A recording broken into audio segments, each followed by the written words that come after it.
One.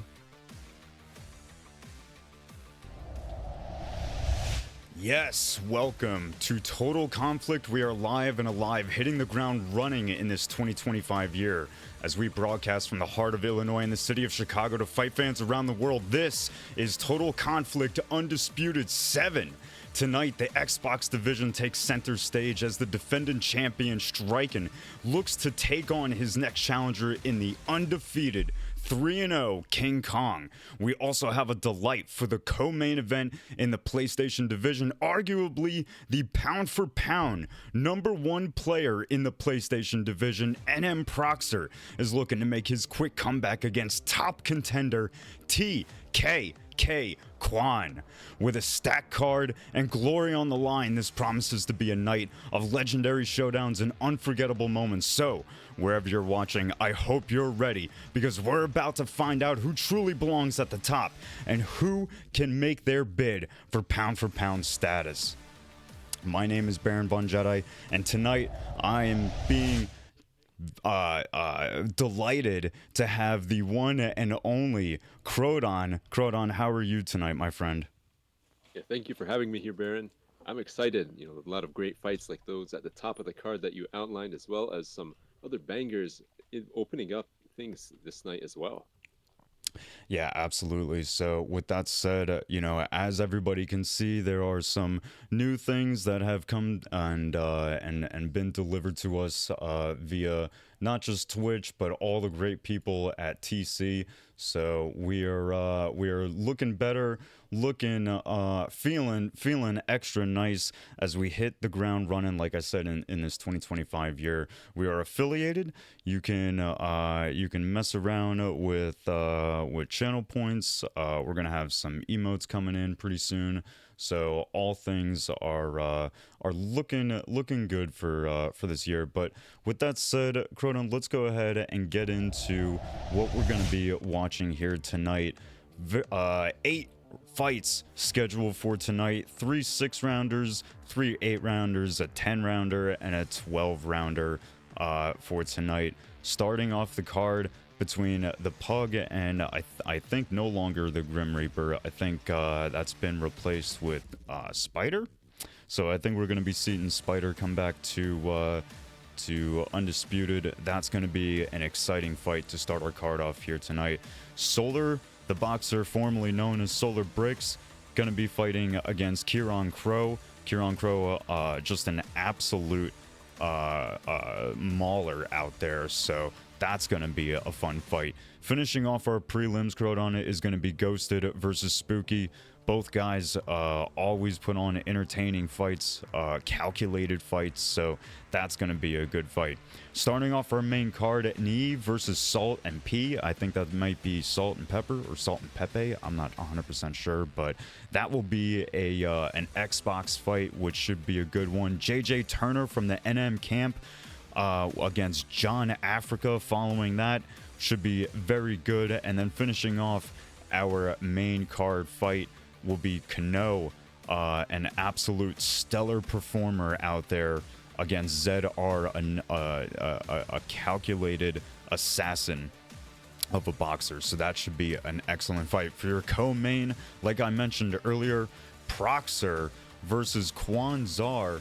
That's going to be an excellent fight. Proxer recently having lost his title, looking to get it back and solidify himself as the next title challenger against Coxie, the very person he lost it against. Strqin versus King Kong. Strqin versus King Kong is going to be our very last fight, our main event. 12 rounds for the Xbox title. Crodon, I don't know if you're ready, but I'm ready, and this is going to be shaping up to be an excellent card. Yeah, definitely. And, you know, I'm on the edge of my seat already, looking forward to see how these all play out. Let's go. Well, let's go ahead and get our very first fight ready. It looks like these guys are already lobbied up and ready to go. So let's go ahead and get things pushed on over to them. Sorry, fellas. Keep in mind, everything is just as new for me as it is for all of you. So I'm having to learn like all my hotkeys and this, that, and the other. But let's go ahead, push everything on over to them. 6 rounds ahead of us tonight. Spider versus the Pug. This is going to be a good one. Yeah, and with that 6th rounder, you know, it's been a change. It wasn't always previously, these fights would have been 8 rounds as well, but you got to account for that in your game plan, in your preparation as well, and how you're going to play and adapt to the fight, because there's a lot less time in that ring to make adjustments. You know, any knockdowns you suffer, they're harder to come back from, so a bit more intense at times. You have less time to work, and it'll be interesting to see how these two adjust to that. Yeah, 100%. You know, you make a great point, Croton. With 6 rounds scheduled, you know, you really have to pursue the action. You really have to engage. So that could potentially drive how the fight plays out. You know, given how few rounds they have, but we'll see how this plays out. Top of my head is cut off. Oh. That's because I'm not leaning back. That's my fault. I set this to where I could be leaning back. Coxie, big shout out to Coxie, a absolute professional in what he does, getting things ready for these fights. But here we go, very first round of the very first fight, Croton, and Pug versus Spider meet in the middle. Yeah, it'll be interesting to see how they go, because Pug is Sergio Martinez, typically an outboxer, while Spider, it's Daniel the Miracle Man Jacobs, who's pretty well-rounded, but you know, you'd think he'd want to close the distance, but initially it looks like he's being a bit defensive, trying to pick his shots and be careful. Ooh, nice combo there by the Pug. Yeah, Pug was landing some excellent counter shots in the midst of chaos. But man, these guys are really bringing some heat to this fight early. They are really embodying the idea of having no time to waste. For sure, and the Pug, you know, he's making his jab work. Ooh, I ate a big power hook there by Spider right there. But a lot more volume from the Pug initially. It looks like Spider trying to pick his shots, but for the most part, the Pug is being disciplined enough and landing at a fair enough rate. But now the Spider is having a bit more success of his own as we get into the second half of this very first round.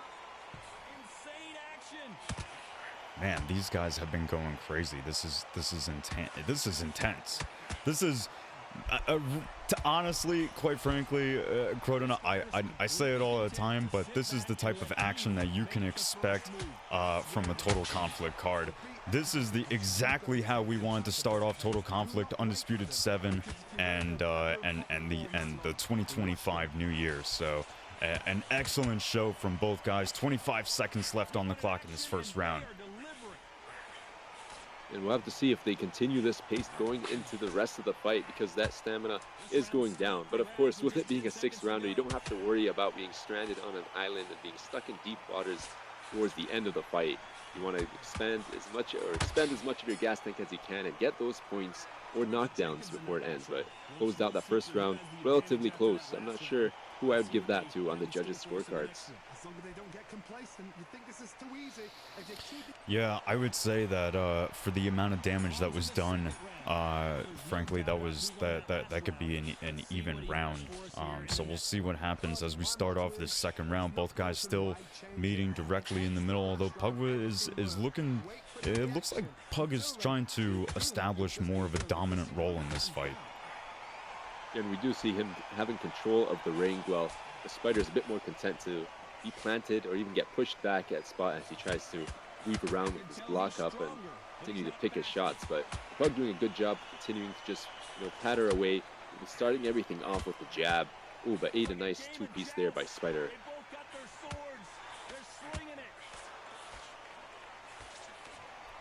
The jab is just landing on the block there by Spider. He has an immense right hook and it drops the Pug and he's on the ground. Will it be a knockout? No, it's just a knockdown. He's trying to want to get back to his feet, but you know, that may disrupt the Pug's plans out of nowhere. The Spider with a big knockdown. Just round 2 right there, Baron. Yes, it was, and I'm not 100% sure why my replay wasn't working there, but oh well. Oh well, whoops. Oh, there's a lot happening on my... Okay, never mind. Don't mind me. Alright. Yeah, but the Pug, you know, doing well to recover after that knockdown, going back, you know, jabbing He had a triple jab right there, and you may not land, but it can help assess the opponent's defenses, see where the openings may be as he lands a nice rear body hook right there, and another one may have been a rear body uppercut. But 30 seconds left to go in the second round. The Pug not shying away from action and continuing where he left off. Lands a vicious lead power hook right there. My goodness, yeah, Pug is coming into this match relentless. He has had excellent success both on counters and landing those big power shots when he throws them. And threw one there to try and finish off this round. It went off the block, but not that man. My goodness, Croden, it is hard to try and commentate everything from these guys. Yeah, the action is going by fast, and it would be hard for the judges as well, but the Spider did separate himself. He did have that flash knockdown, so guarantees, or pretty much almost guarantees a 10-8 in his favor. And, I say it is a 10-8, but, there's theoretically it could have been counted, but not in that case. No need to get into the technicalities because these guys are slugging it out. Another double uppercut landed there by the Pug as we begin round 3 with more of the same high-paced action here. Man, yeah, these guys are both putting the PlayStation division on notice with this performance. I mean, neither guy is backing down. Neither guy is showing that they're hurt. And I think both guys are looking to, go out on that sword and shield. Oh my goodness! I mean, for as much success as Pug has had tonight, Spider is still in it, and he's still landing heavy shots, and he's keeping Pug honest. Yeah, and it's a close fight. First and the first round is a toss-up. Third round still as well. It was just that knockdown that shifted it in the Spider's favor. And so judging-wise, you don't know which direction this fight is leaning. And seeing the action play out, it's very close. Both these guys landing shots with the Pug. Another massive power lead hook that he landed right there. My goodness. Well, just a little over a minute left in this third round. We have 3 more rounds to go if it gets that far.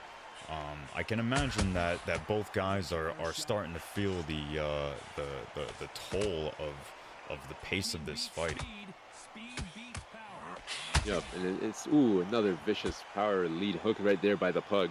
Spider sticking to his plan. It looks like he's trying to be mostly in and out movement. It stays planted on the spot and weave backwards to try and get out of range. And it's hard to tell what it looks like on his screen, but so far, and from this perspective, it looks like he's not weaving far enough out of range, not getting those counters off. But occasionally he lands those beautiful uppercuts that gets the Pug's attention. But we come to a close at round 3, and another close round goes by, but it's swinging even past the bell. Yeah, that's a pretty typical theme of Undisputed players, isn't it? Yep. It's the same thing on UFC. Everybody tries to get in that front kick to the face, right at the horn. Yeah, no, I'm glad that I think with UFC 4 and onwards, it no longer does damage, but it's definitely annoying to get hit by something you couldn't even block in the older games. But another, nice body hook right there. High and low. These guys aren't just head hunting. And even though it's a 6th rounder, you may not think that investing to the body would be as meaningful as in a longer fight, but it definitely helps diversify your targets and find those openings, because even if it's not going to be affecting him in the long run, you're landing punches, and that looks good for the judges. Yes, indeed. So just a little over 2 minutes left in this 4th round. Still a lot of action, and we were wondering if the pace of this fight would continue on after the first, and so far neither guy has slowed down. Both guys digging these shots home here, Croden. Yeah, they're not backing off from one another. They're in good health so far. Just over 3.5 rounds completed, and the Pug maintaining his control of the ring. Not backing Spider all the way up to the ropes, but he's in that center. But Spider, in terms of punching, he's not shying away either. He's going back and forth. What a slugfest! Yeah, this really is. I mean, it's an absolute scrap, like Coxie said earlier. While that was a big overhand hook landed there for Spider, I would say that he's had a lot of success with his uppercuts. I feel like if he tried to dig in with those uppercuts a little bit more, he'd find probably putting Pug on his ass for the first time tonight. Yeah, let me follow up on that earlier flash knockdown he had. You know, uppercuts are definitely hard to land to the head, but when you do land them, they do a lot of damage.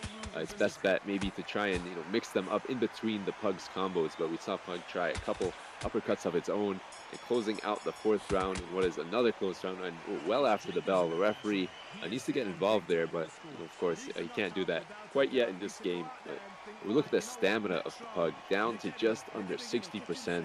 Has only 2 rounds left to compete, so not too much of a concern, but it really shows you these guys are laying it out there in that virtual ring.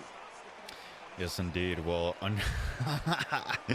well, exactly what I was hoping to avoid. Unfortunately, there's a pre-rolled ad that just popped up for all those who were not subscribed. So, um, yeah, well, actually, they might have like a little picture-in-picture of what's going on of the action, but you won't be able to hear much of us.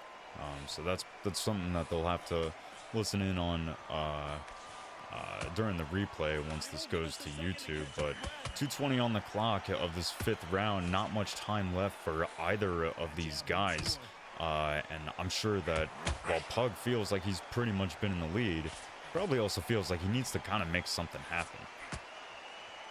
Yeah, it is scary having that knockdown against you early in the fight. Ate some big shots right there.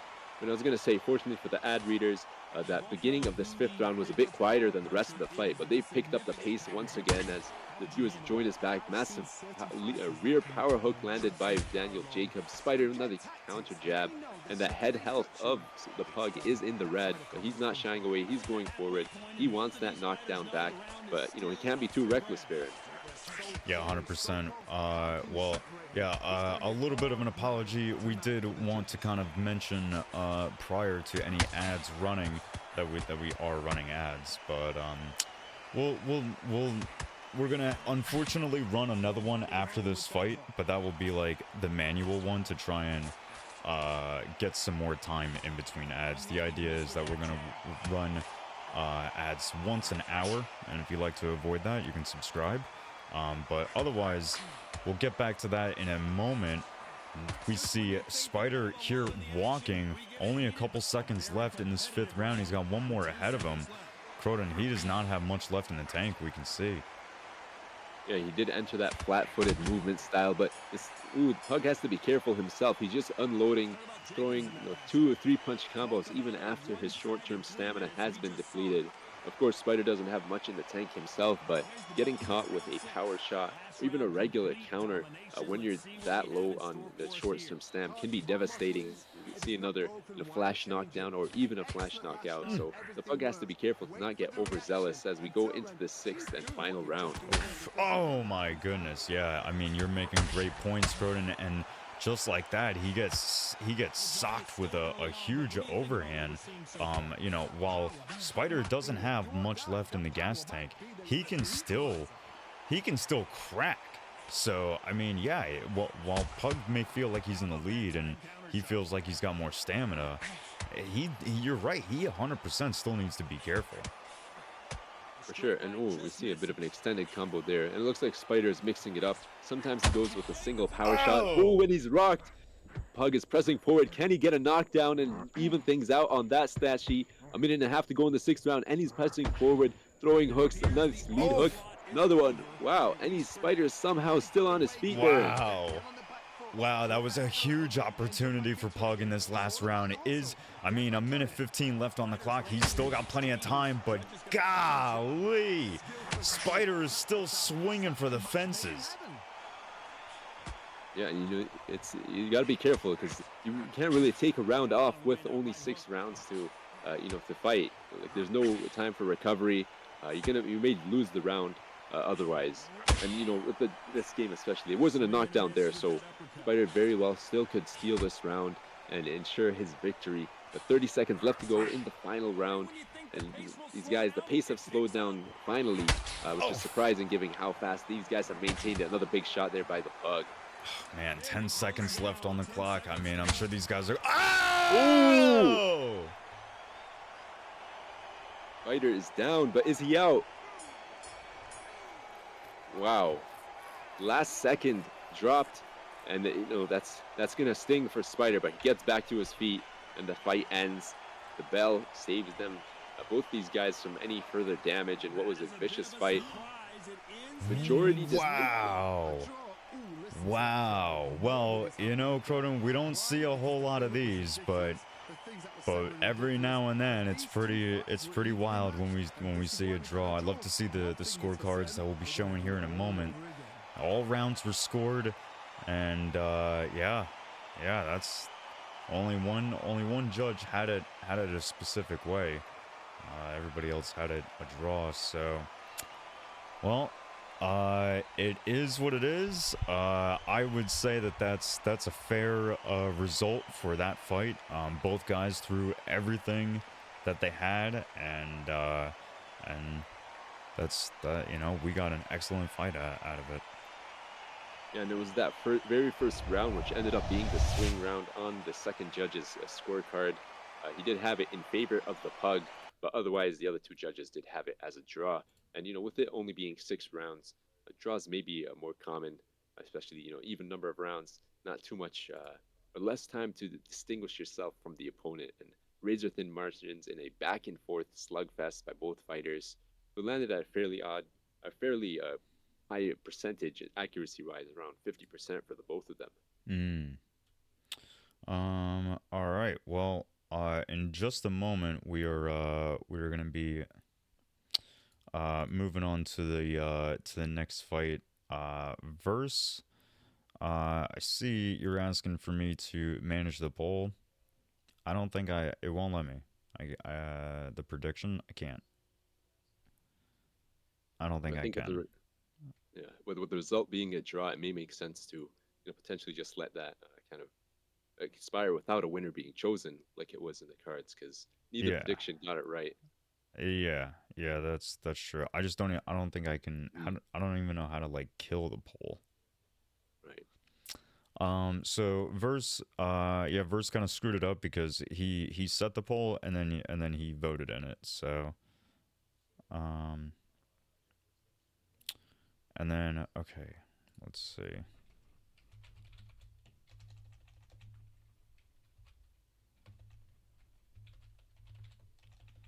Oh, the stream. Oh, what the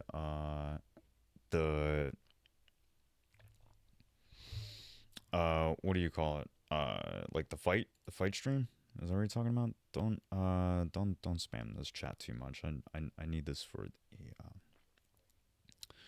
the stuff. Okay. Anyway, well, um, Verse or Coxie, maybe you can end the poll somehow. It has removed my ability to use the poll, unfortunately. Verse, that's why I'm not able to do it. I'm not. It's not that I'm trying to mess with you.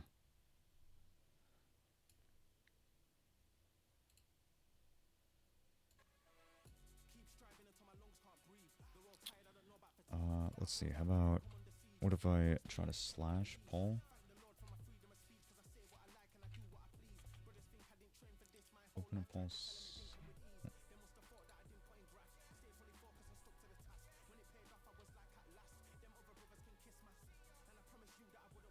Oh.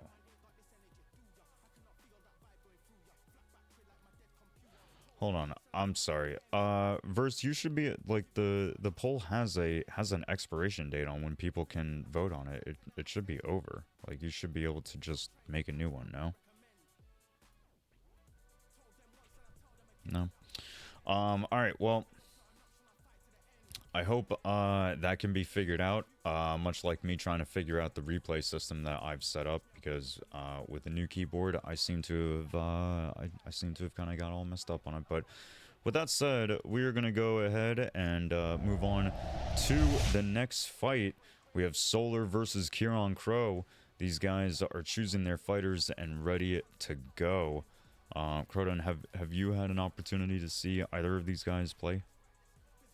I haven't seen them in the boxing ring, but I have seen Kieran Crow's exploits. Or not exploits, that's the Exploits. misleading term to use. Yeah, I meant it more figuratively. I haven't seen his efforts in the MMA octagon, UFC 4. UFC 5 wise. So it'll be interesting to see how he does with the bigger gloves in this game. It looks like an interesting matchup. Welterweight, Sugar Ray Leonard for Solar, and then Terrence Crawford for Kieran Crow. And a lot more experience on Solar's end with over 300 fights on his record right there. So I think for since the game launched officially, unranked fights or the quick fights have also been coming on the record, which is a bit odd, but that may inflate some of the numbers there. It'll be interesting to see how these two do in this 6th round affair. Yeah, definitely. So, yeah, so like I was saying, unfortunately, I have no idea what's happening with the polls. Oh wait, hold on. Are they? Oh, they're back. Oh, it's back. Create a new poll. Okay, so it won't let me do anything about the last poll. So I think I'm just gonna create a new poll. Let's see. How do you spell Solar's name? SXLAR. Yep. These two have certainly talked the talk. Now they've got to walk the walk. Next to me, of course, is Johnny Nelson. The pleasure's always mine, my friend. It's time for our tale. There we go. Bit of a reach advantage for Bud. 9 centimeters on Sugar Ray Leonard. Terrence. This bout is scheduled for 6 rounds of boxing. In the red corner, presenting one of the all-time... So they stare into each other's eyes one final time, touch gloves. Style-wise, similar matchup to the previous one, with one fighter being the outside fighter, in this case, SRL, Sugar Ray Leonard. And on the other hand, Bud, well-rounded, can do it all, boxer, puncher. And we'll see how it plays out because with his reach, you can definitely choose to fight with him on the outside, but it's really up to the player. We'll see what happens as we begin the first of 6 rounds with the just a bit of a feeling out process at the very beginning. Yeah, definitely. Well, here we go. First round in. And it looks like this is going to be maybe a little bit of a slower pace fight than what we were privileged to see in the first fight of this card here tonight. But already is Crow looking to develop a little bit of a jab game in this fight. In his last fight, Crota and I believe Kieran Crow threw maybe you know what? I'm gonna take that back. Nope, it wasn't Kieran Crow. I'm thinking of Rossetti. Rossetti was came out like an absolute monster in his last fight. But yeah, no, Kieran is doing a good job so far at setting up the jab. He's got to get it loaded up with something big behind it though. He's using his lead hand nicely, even switching it up with the lead hook occasionally. But Solar, though he's boxing off of the back foot, is doing well picking his spots and landing the occasional punch, as he did. Nice 3-punch combo, starting off the body and then 2 to the head. 1 minute to go in round 1, and the close. These guys swinging. Oh, nice double punch there by Kieran Crow. Yeah, beautiful combo there from Kieran Crow with the bob and weave movement, followed by the lead hook to the body and the head. He's landed that well this round so far. Now is Solar going to be able to start becoming privy of that and find a way to defend against it? You have to see, and you may even think at times that Kieran Crow is going for a one-handed challenge, but he does occasionally throw that right hand, and to some success. But he ate a massive overhand there, but nice 2-punch again, jab lead hook, and it lands for him. But that overhand right from Solar is doing pretty well, closing out the first round. And volume-wise, it seems that Kieran Crow definitely landed more, but in terms of the individual bigger shots, Solar had his moments there with the overhand. But I mean, slightly give that round 10-9 to Kieran right there. An excellent last round, everything works. Wait for the reaction. Until then, keep doing what you've just been doing because you've won that hands down. Nice stepping back lead hook right there landed for Solar, and he switches it up nicely. He's getting pushed into the corner and then just pivots ever so slightly, flips the situation. But he's trying to land extended combinations, but Kieran Crow is still pressing forward, and nice lead hook he gets right there. Ooh, massive hook Kieran Crow got there. 1 minute to go, but then Solar lands one of his own. I'm really gonna have to dig into this what do you call it, predictions and polling thing. I see everybody in chat talking about it. I don't get it. The only thing that I can do when I click manage poll is I can start a new one. That's about it. And for whatever reason, oh, never mind. There he is. Yeah, I'm not sure what's going on. I can hold on. I don't know. Maybe I should. I don't know. It's taken too much of my attention away from this fight, unfortunately.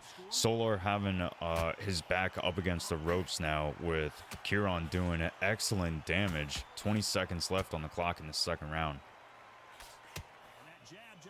You know, it's continuing to box off the back foot, like you said, jabbing away, but that was like a 3-punch combo from that lead arm of Kieran Crow, closing out the round strongly as he started it off, just pressing forward.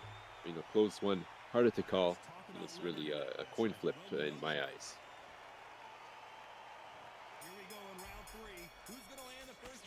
Beginning the third round, Solar with a double jab of his own, lands a nice, looked like a retreating rear hook. Those ones are quite an effective punch in the game.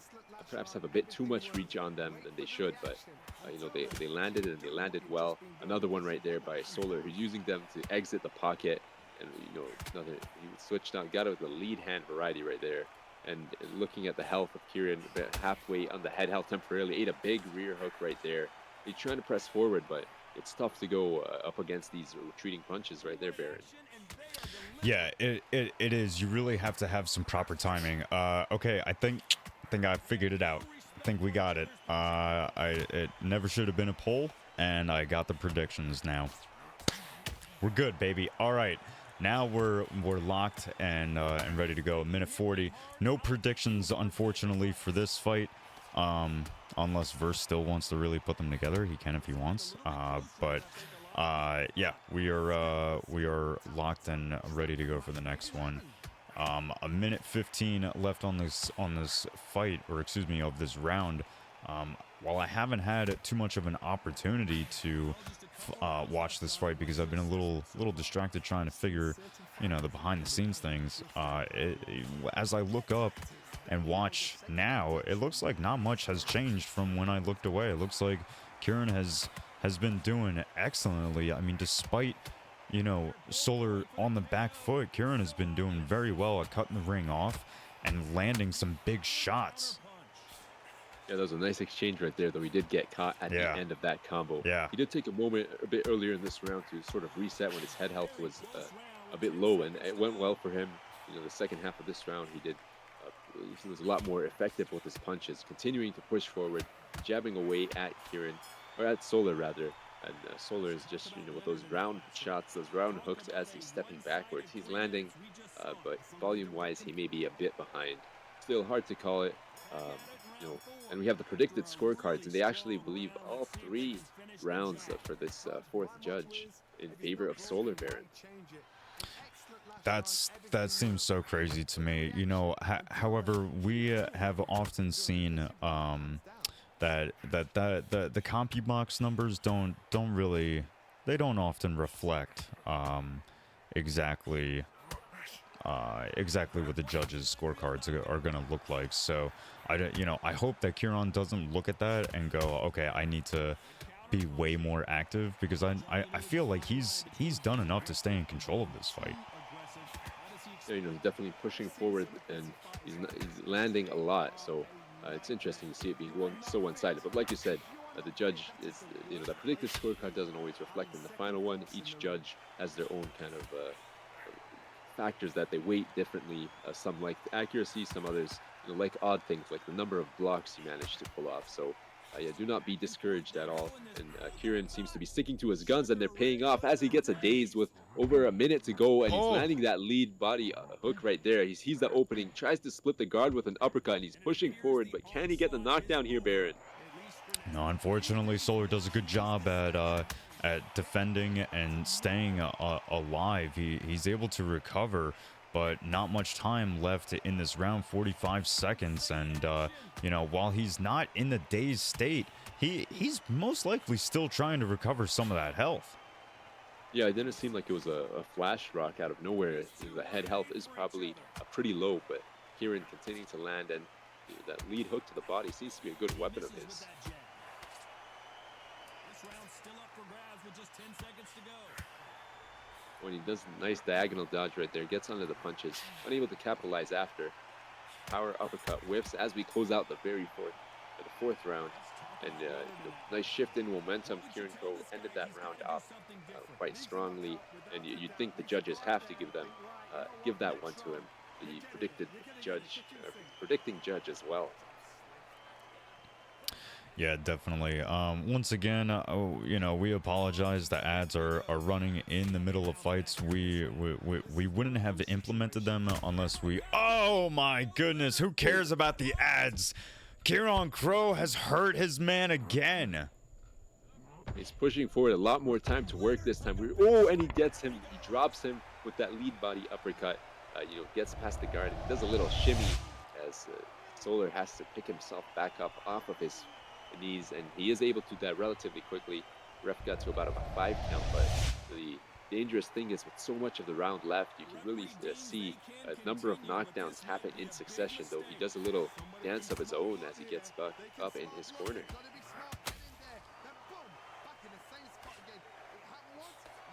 And, you know, interestingly, in this game, I think you don't get any long-term damage off when you're, you know, mixing it up to the body, for instance, while the opponent is dazed. It only works to deplete their daze meter, but you kind of have to, it gets reset once they're back to their feet, if that makes sense. So Solar's body should be in good shape, and it's head that's really in danger, but nice jab landed there by Kieran Crow, and Solar tries a nice overhand, but it looked like it got deflected by the forearm there as his body hook misses. Oh man, if it's not one thing, it's another, Croton. I'm finding problems left and right trying to figure this stream out. But it is what it is, as they would say. 45 seconds left in this 5th round, and Kieran is just all over him. Still, I mean, he can smell blood in the water. Oh. Yeah, and he's really trying to press the advantage, build on the success he's had, and really set himself apart in the second half of this fight. You know, 4th round was strong for him. 5th is even stronger, and he's just trying to continually build off of that. But, you know, not really getting too reckless. He's still jabbing, and as I say that, he gets dropped with a massive punch there by Solar.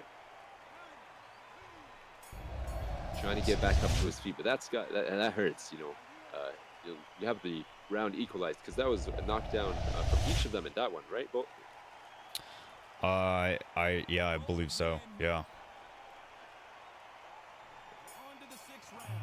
And immediately into the 6th round, you know, the 5th round, the judges will have to see whose boxing they favored more. It'll be interesting, but nice punches, double jabs. Solar, he has that momentum going, and jabs from Kieran as well. Both these guys not be deterred.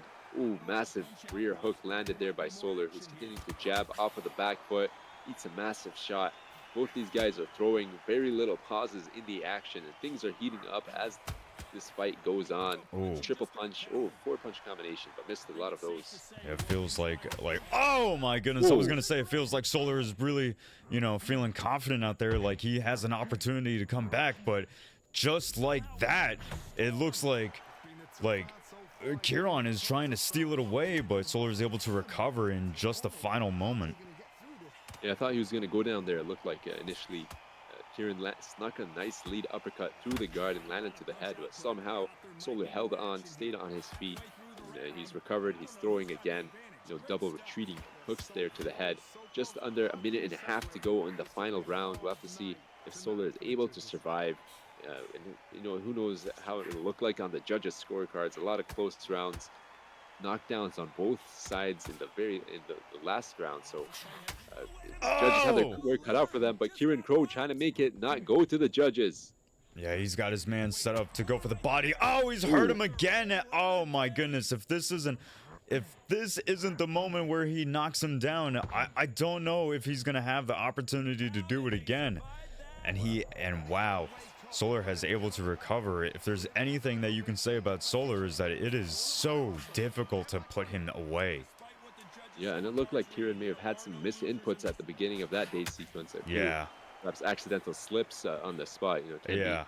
tricky with that left stick, but closing out the sixth round, does a double shimmy on either side, turning this into a bit of a dance battle. It'll be interesting to see what the Judges have judges say. Strqin a unanimous decision victory. Wow. Wow. Smart strategy. Yeah, that's Wow. a tough, interesting decision. Congratulations to Solar. But you have to feel for Kieran Crow, especially with the second half of that fight, how it shifted. It seemed like it was really in his favor. But of course, Solar was always still in it. And look, with that fifth round, he stole that knockdown back, and the judges gave it to him. And that's what clinched the fight for him. It was the first 3 rounds. The judges, the predicted the predicted scorecard was correct, as they did give it to Solar, and Kieran was on his way to sweeping the last three, but the getting knocked down in the final moments of the fifth round, unfortunately, ended up with a loss on his end, and you can't really hang your head up on that. It was a great fight between both of these guys, heated up as it went on. And look at the land percentages again: 57% of almost 400 by Solar, 53% of just over 400. So quite similar, marginally. You see a lot, basically only separated by one jab, long run. So very close fight, and a nice show put on both of these guys. Oh yeah, yeah, definitely, 100%. Great show from both guys. I saw Solar in chat saying that ever since he left the Brick Squad, that he's been playing and boxing a lot better. So I guess that is only the first of many testaments to that. So congratulations to Solar. Frankly, I did not see that coming. But I guess it is what it is. With that said, many new additions have been coming to the stream. One of which is I can see now who, all the activity that I wasn't able to see before for the stream. So, new follows, new subscriptions. So, Agent Mulder, I see you following. I see you, boy. You don't come to Cuba. I see you, boy. No, I'm just kidding. But for real, thank you for the follow. We are very quickly going to run 1 3-minute ad in an effort to try and keep the ads at bay. We are going to do that now. If you would like to navigate around those ads, you can subscribe for $5 or whatever it is a month. Which would be a big help and support to the stream and everyone who is behind Total Conflict. But we're gonna go ahead and run that ad now. If like I said, if you'd like to stick around, to subscribe, you will hear Crodon and I have a little talk about the last couple fights that we've seen. But like I said, this is just an effort to try and keep the ads from showing up. So 1 3-minute ad is gonna roll now. And Croton, how do you feel about tonight's card so far? So far, going pretty well. The first two fights, it seems that they changed to 6 rounds is paying off. Nice pace by both of them. It seemed like even with the second fight, it started out a bit slower, but as the fight went on, things heated up, and that was a surprising result. I have to agree with you. It really did start to pick up. I mean, I felt like when that fight was starting, that was the pace that we were gonna get, and that was really gonna be it. So, but yeah, it's that turned out to be an excellent fight, which was, I guess, much more back and forth than I thought it was gonna be. Yeah, and I'm sure there's a bit of like you may have missed some of Solar's success, especially early on, having to try and deal with the pole issue. So you got to give him his credit. He did well and had a lot more diverse punch selection. I was surprised to see Kieran actually only threw and landed 3 straights throughout that whole fight, which is surprising. There may be perhaps a hit detection or like accuracy issue with them at the moment. I haven't really played the game in its latest version, so I'm not aware of that, but. Otherwise, it was a very lead hand heavy performance by him. Unfortunately, went down. Probably it was that 5th round knockdown that he suffered. I think may have even been a flash knockdown, and that took away the victory from him. Yeah. Or rather, a draw. Actually, no, it would have been a victory because then, yeah, it would have been 10-8 in his favor for that round. Theoretically, yeah, if he was the only one who got the knockdown. yeah. No, that was it was a close fight. Sorry, so Croton, we have a what you call it, a replay system that is supposed to replay big moments. Now, given that I've had to change some hotkeys here and there. Oh, this has a timer for this? Oh, Christ. I didn't realize it was like that. Golly. Okay, well, yeah, I'm trying to figure out our replay system because for whatever reason it's not working, and I'm not a big fan of that. And meanwhile, while I do this, while I've told everyone that there's a 3-minute ad break ahead, I've also got the stream up on my TV, and I see that we're still here. We're still hanging out.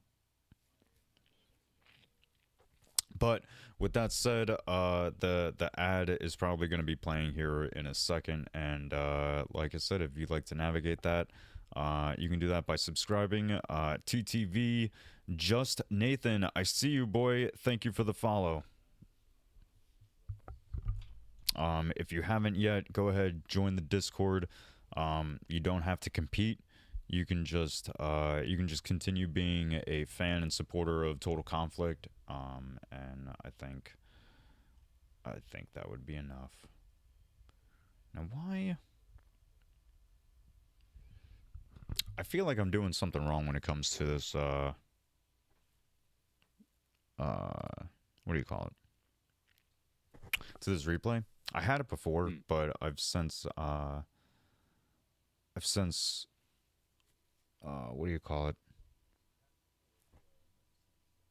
You mentioned the keybinds got changed around. Well, the keybinds got changed, but so did the computer. I got a new computer, so I had to re-put everything in, and for whatever reason, it's just not working now. And I don't feel like I've really done anything different, so it's just maybe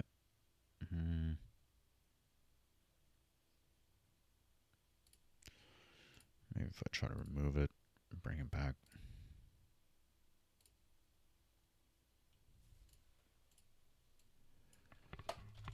And for whatever reason, there's still no ads going. That's so strange. We might have to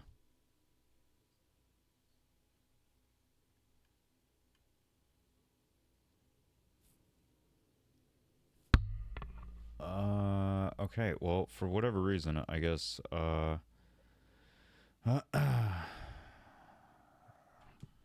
guess the ads aren't going to play. So this is just one disaster after another, Croton. So I guess we're gonna go ahead and just get into the next fight. I don't see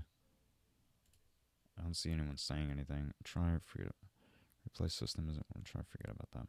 I don't know what that means. Okay. All right. So wait, what was it? Fight 4 and then fight 3? Is that what it was? I think it's fight 3 and then 5 and 4 got swapped. Okay, right. 3 and then 5. Okay, cool. Thank you. Thank you, Croton. All right, so let's go ahead and okay, let's see. Okay, Spooky. All right, Spooky versus Tiki Stole Your Bread. That is coming up next, it looks like. Oh, that's right. Tiki Stole Your Bread with the Terrence Crawford and Spooky, a man after my own heart with the Vasily Lomachenko. Croton, I am very much looking forward to this. I don't know if you are, but this should be, listen, Spooky, I know was maybe a little trepidatious about his pick after he made it, but I'm a big fan of anyone who wants to try out Lomachenko in this game. Yeah, it is a very bold pick indeed, and hopefully Spooky can make him work well. Definitely a unique cerebral fighter in real life, but I have to see how he can implement that in the ring. On the other hand, Tiki going with Terrence Bud Crawford, a bit more of a standard common pick. So a unique matchup thanks to Spooky venturing out, going out on a limb here, and hopefully pays off, and we have a nice show ahead of us. Yeah, absolutely. Now, verse, I went ahead and turned down the volume. Hopefully that's enough.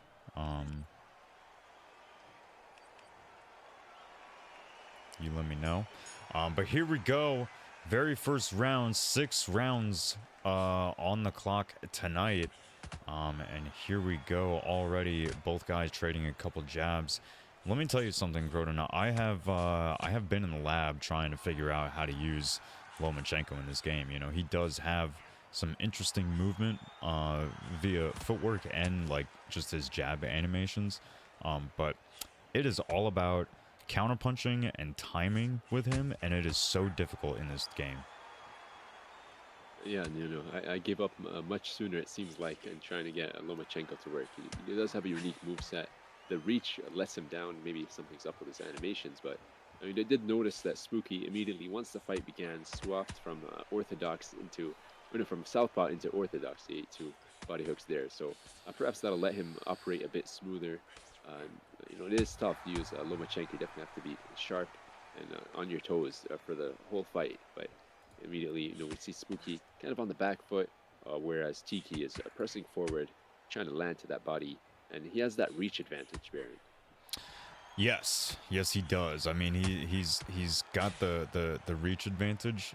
So we'll see how well he's able to implement it. I mean, he's been heavy behind that jab so far in this first round. 50 seconds on the clock, and Spooky's got a couple body shots snuck in. Yeah, the pace of this fight is a bit slow, especially compared to the past 2 fights, which really heated up. But you can tell both these guys are cautious. They're trying to box quite technically and not give too much away and be countered.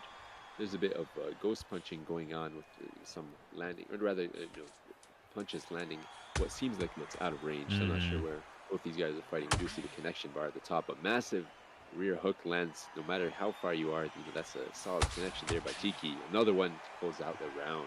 My goodness, yeah. Wow. Well, yeah. I mean, the state of the game is what it is. I mean, I think everyone is aware of how this game operates and how well or how poor it performs. So all we can do is show up every Friday, putting on good fights, and hope that that we can go without too much controversy in terms of ghost punches or disconnects or anything like that. But we've seen our fair share, that's for sure. And I mean, I can definitely see what you're saying. Like I see it as well, Cronin. So I'm sure Spooky sees it as well. Yeah, but like you said, it is what it is. So you have to just adjust for it. And Spooky doing well. He's pressing a bit forward, trying to be. When he's in, he's trying to be all the way in and get out when he needs to, like there after eating a couple big shots. He's trying to have the block, but a bit hunched over, perhaps leaving the top of his head open for Tiki to continue to land those jabs. See Tiki just pause in the middle of the ring for a moment. I'm not sure if you're trying to bait Spooky to go forward, but a minute and a half to go in the second round. A bit of taunt there, shaking out that right hand by Tiki. Maybe he wants a bit more action, but Spooky trying to be technical with Lomachenko. You don't want to get drawn into a firefight, and he landed a nice counter right there, Baron. Yeah, and I mean, listen, Lomachenko's his best stat is his counter punching at a 94. So, it's definitely ideal for what Spooky is doing to, stay at a little bit of a range, try and draw something out so that you can still be within a like lunging shot, so that you can counter them. So I appreciate what Spooky's doing. I can understand why Tiki might be getting a little frustrated, feeling like he's having to come after his opponent the whole time, despite, you know, feeling like he's probably getting the better shots off. But, you know, he's still trying to end every round with these taunts. As we end the second, we're about to move on into the third. You know, it's I would say so far Tiki's you know, he's got this 2-0 so far. It very well could be, and you know, on Spooky's part, he has to make sure to not get you know, baited or affected even mentally by those taunts. It can throw you off your game plan. You know, especially back, I think back to an older game with UFC 2, which had the game chat on. You know, hearing your opponent perhaps complain about how you're playing. You know, sometimes you're like, okay, I'll adjust, I'll try and prove them wrong, and then sometimes it ends up backfiring. You gotta just stick to your guns, especially with Lomachenko, like you mentioned, his rating, highest rating being countering. Overall attributes, are perhaps a bit, his attributes are lower than how good he is in real life, and a lot of that success is from, you know, the mental side of things. You know, the pivots, which is less mental, but you know, that game planning, the IQ, trying to frustrate the opponent, and it's hard to represent that in game. But Spooky's trying to do well to pull it off. But you know, Tiki continuing to land big shots with that right hand. Well, you know, and Verse is gonna call me out on this, but here's the thing, Croton. Spooky is a he is a very intelligent competitor. So, you know, if anyone is going to be able to put on a performance with Lomachenko, it's him. Obviously, you know, things vary due to the state of the game. But I think a large part of what he's doing is what we see a lot in UFC games is somebody picks a fighter and then they rob themselves of their own tools. So for example, Spooky, I think his best tool is going to be his footwork, and it's going to be in the loose footwork. And I'm hoping that he's not confusing our rules with other league rules that ban loose footwork, because we do not. And I've seen just the locomotion in this game be enough to avoid punches and avoid big shots, and quite frankly, the type of angles that Lomachenko makes when he's moving around in loose footwork, it offers a unique play style. Yeah, definitely. You know, switching into loose movement can really allow Spooky to take Lomachenko into another gear with that in and out of movement. You know, circling off to the side, which can, you know, dodge some blows coming his way, as well as just maintain distance. And he's doing a pretty good job right there without it. But you know, it'll speed things up, make things a bit more fluid. But he has to be careful not to be getting caught by successive hooks like he got right there.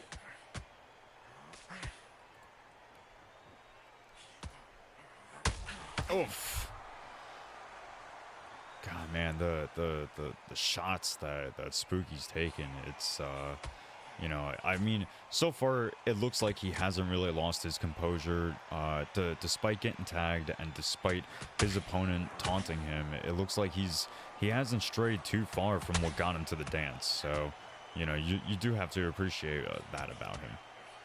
Yeah, and I'm sure he has some experience with that, you know, especially with the UFC games, a bit grapple-heavy style. I'm sure he has some opponents frustrated by his sheer dominance in some of his bouts there. So he's used to sticking to his guns, and he'll need to do that. He lands a nice counter jab right there. But Tiki, for his part, doing a nice job mixing it high and low, chipped away at both the head and body of Spooky's Lomachenko, though. Nothing too concerning health-wise. I don't think we're going to get a day's you know, quick amount of time, but as soon as the combo starts piling up, he definitely can drop into the red quite quickly in this game. Yeah, absolutely. You know, that's something that I've learned using Lomachenko personally. So, it's not the area that you want to be. So you definitely want to be careful with Lomachenko, because you're right. He can get hurt pretty easy. And just like that, you know, we see Tiki land some solid shots on Spooky right before we end that round. Croton, what can Spooky do to change this? Because I feel like this has solidly been in Tiki's way.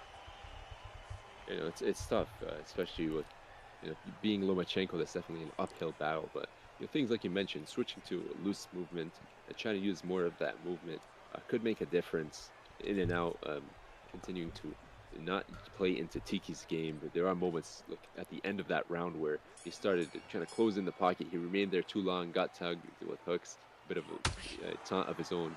But stay in and out. Don't get baited into those hook fests. But up the volume a bit more. It's tough. You may think it's a bit contradictory to try and punch more at the same time to avoid these exchanges. But if he's able to land like he is right there, maybe mix it up, because we did see Tiki just stuck there as he's emoting. But it's tough to say what a Spooky can do. But a bit more activity, but at the same time, you got to stay disciplined. Yeah, sometimes that ego takes over, so it's hard for everybody to stay disciplined. So we've seen I'd say frankly a lack of discipline from Tiki, as as he's emoted this whole fight. But despite that, he has put himself in a tremendous position, and wow, Spooky does a very smart thing and takes the knee. Yeah, and it looked like he was going to be going down from that. Tiki had closed the distance on the days. It's going to be completing that. And with taking the knee, aside from skipping the minigame, he is going to be back to his feet with his health recovered more than it otherwise would have been. Yes. So in less danger. Additionally, it's not going to make his next manual minigame any harder. So, we only have 2 rounds left. But you never know how many drops there may be happening. So definitely a smart decision there, intelligent there by Spooky. But we're just under 40 seconds left to go, and not too much he can do in terms of shifting this round back into his own favor. But it's tough. Yeah, it is tough. I mean, listen, stranger things have happened, so it's definitely possible for Spooky to catch Tiki over the top with some type of flash. It could happen, while not likely, but both guys trade shots with many rings of the bell, and we are moving into our last round. Yeah, and a nice bit of stamina left there for Spooky, as only 25% has gone since the start of the fight. Contrast with the Pug, who's down to like the probably low 40s in his. Oh. So he has a lot more he can be throwing. Starting off with nice success, but looks like perhaps Tiki's getting extra confident. He's not even putting his hands up. He's trying to just lean back and counter, channeling some hands down style, getting stylish over here, but landing some punches still. And he has a health advantage, so maybe that lets him get away with this. Yeah, I mean, I would start to argue that that it's still because I'm still gonna argue that it's because of this game, and I'm gonna argue that it's because the leaning back is just so. I would say it's probably an OP feature, and goodness, oh my God, wow, all that taunting, all that ego, and he is down looking up at the lights. It reminds you a bit of Anderson Silva versus Chris Weidman. Yeah. Yeah, I know fights if you can make the comparison to MMA. Yeah. But unlike that fight, it looks like Tiki is going to be back. He's back to his feet already. Only has a minute to go, and can survive to a decision, which should be overwhelmingly in his favor. But like you said, in terms of leading back, it definitely is quite a strong tool in this game. I'd like them to make the other defensive tools stronger. Yes. Trying to make shots right there, but like leaning to the side, trying to duck under shots and slips. Oh. Another rock. Oh my goodness. Wow. And it looks like he did get the knockdown there. I wasn't sure if he took a knee, but he was dropped with those body shots. Nope. Sorry. Sorry. I'm trying to fix things, and they're still not. They're not fixed. So, don't know what's happening with our replay. I don't know why it's not working. I guess I just won't have it fixed. But anyway, despite that, your winner.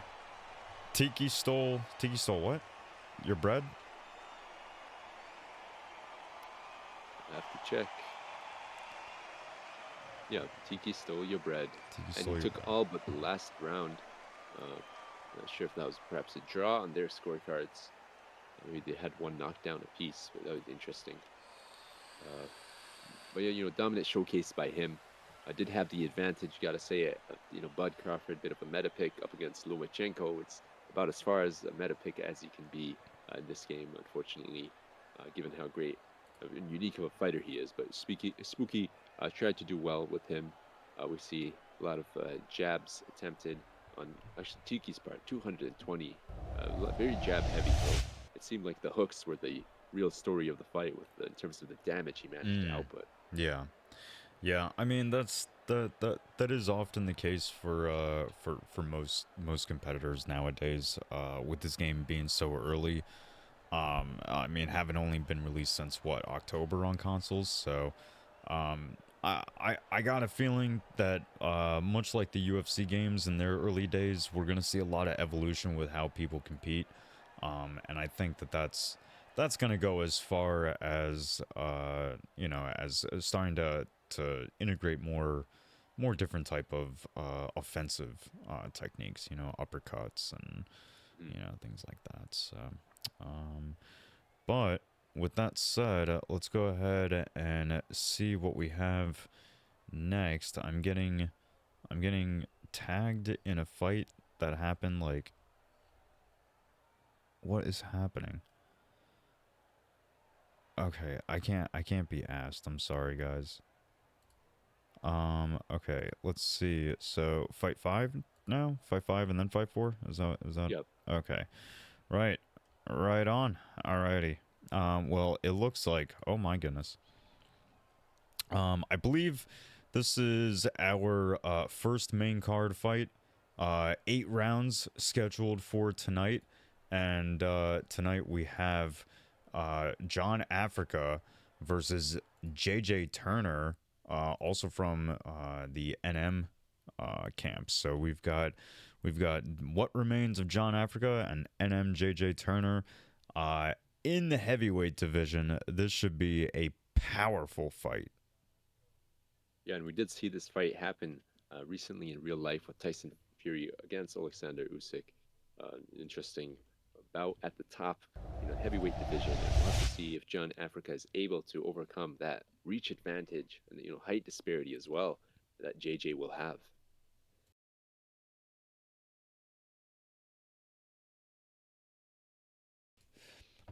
Yeah, I'm hoping to. Oh, we need. Oh, okay, versus on the predictions. All right. Well, the predictions have been started. You boys can go ahead. You don't need to wait for the predictions to start for you guys to get fighting. Gosh.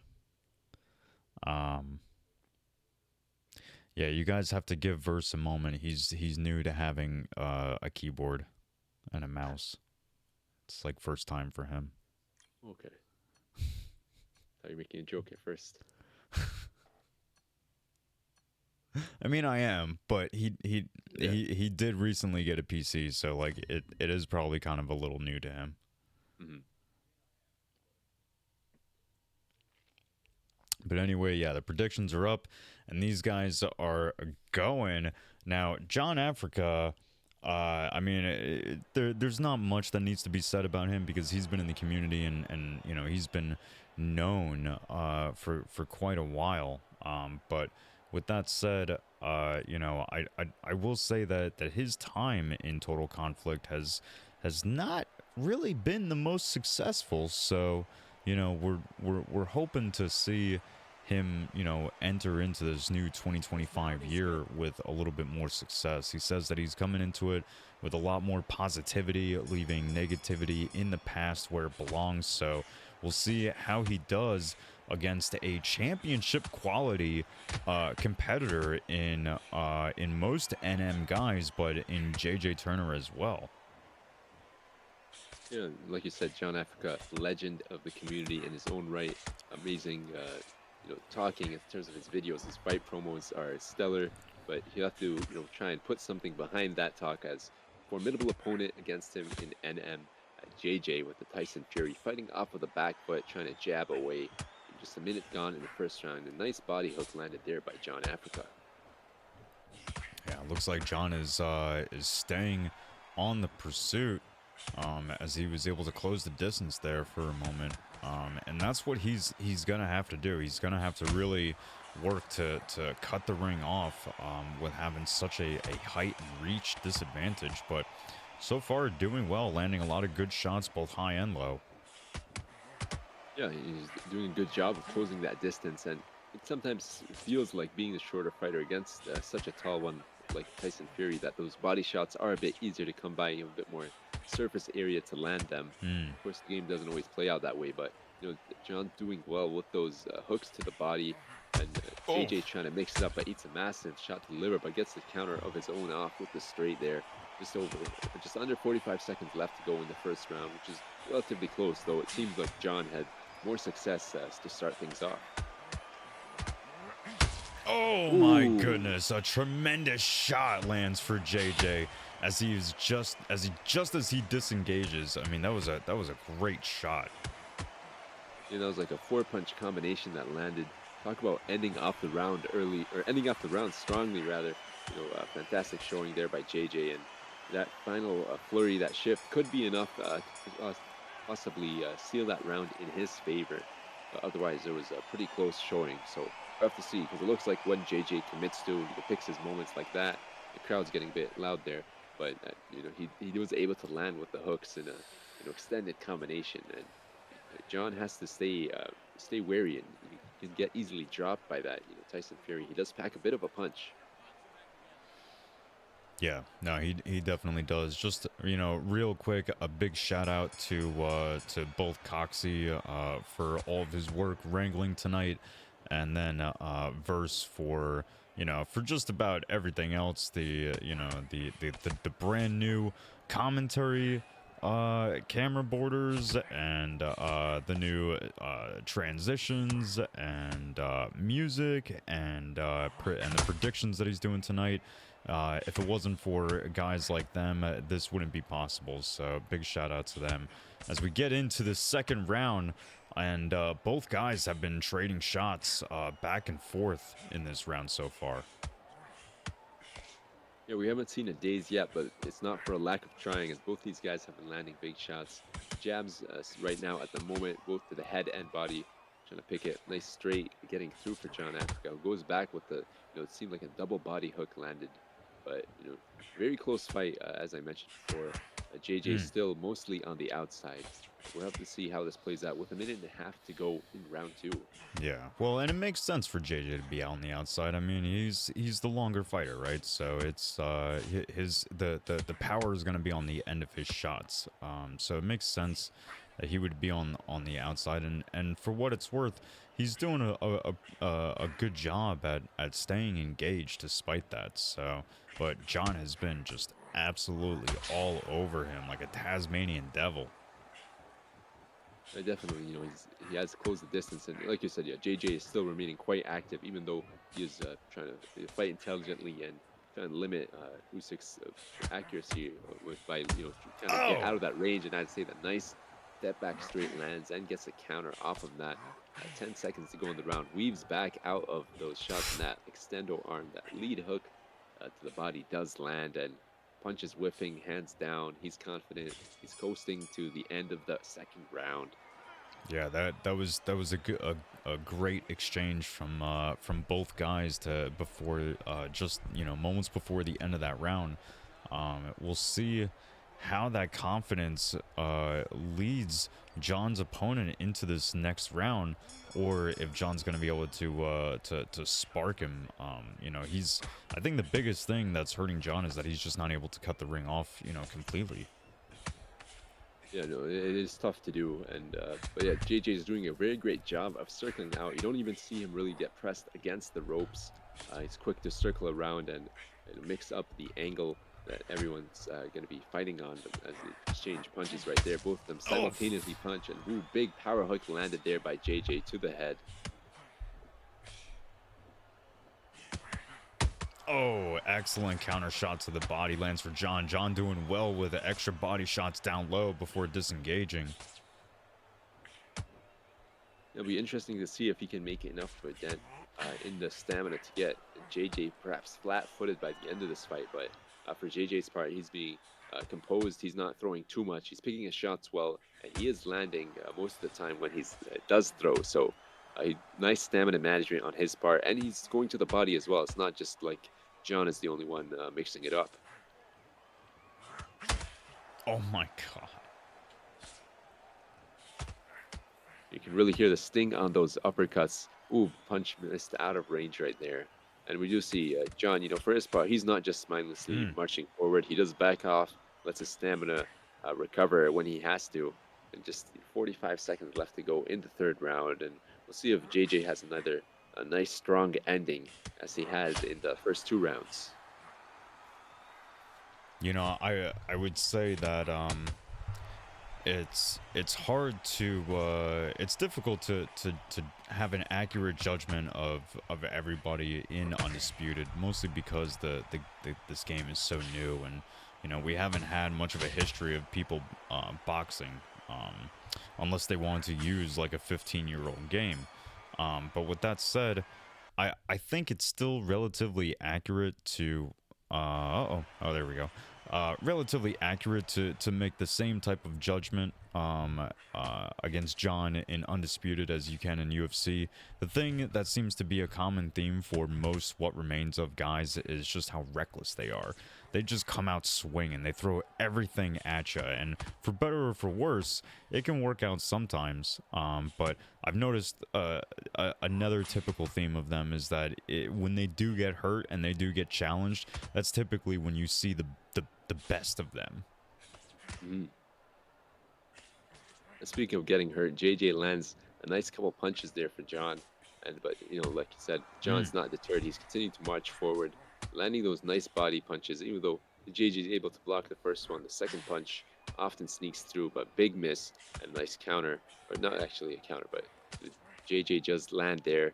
And like we mentioned before, doing a great job of picking his engagements, circling outside. Ooh, it's a massive uppercut right there. But then sometimes he goes the distance. Oh, wow, that was loud. Yeah, just a little over a minute in this fourth round. They got quite a few more rounds to go, and I mean, forgive me, Grona. I don't know.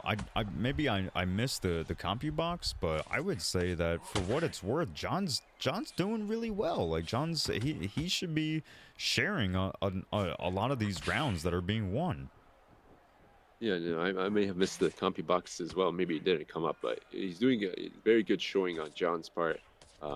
It's definitely a relatively close fight, so JJ can't be expecting to, 100% for sure be sweeping these rounds. But a few seconds left of this fourth round. Nice combination. John landing 2 to 3 punches right there. The power hook misses. Oh, nice two-piece counter there by JJ.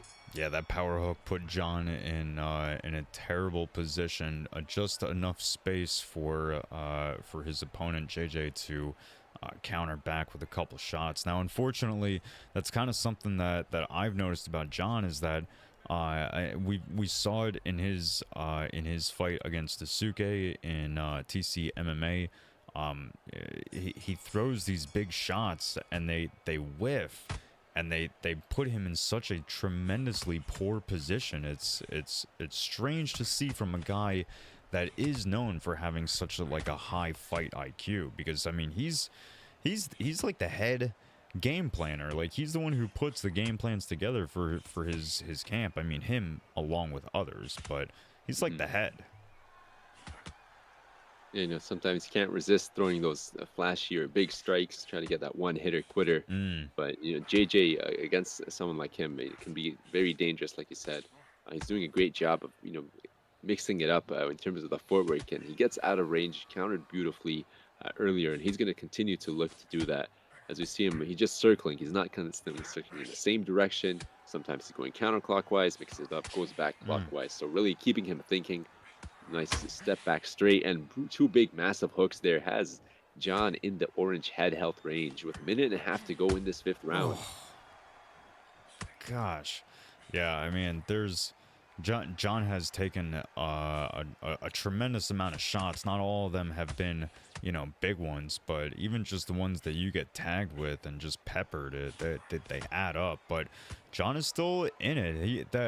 This is a man that, you know, live or die. Like he's in it for the fight. Like he's not often afraid to fight anybody. So, oh, nice uppercut Ooh. there from John. Had a bit of a mini stun right there, but yeah, half a minute to go in the 5th round.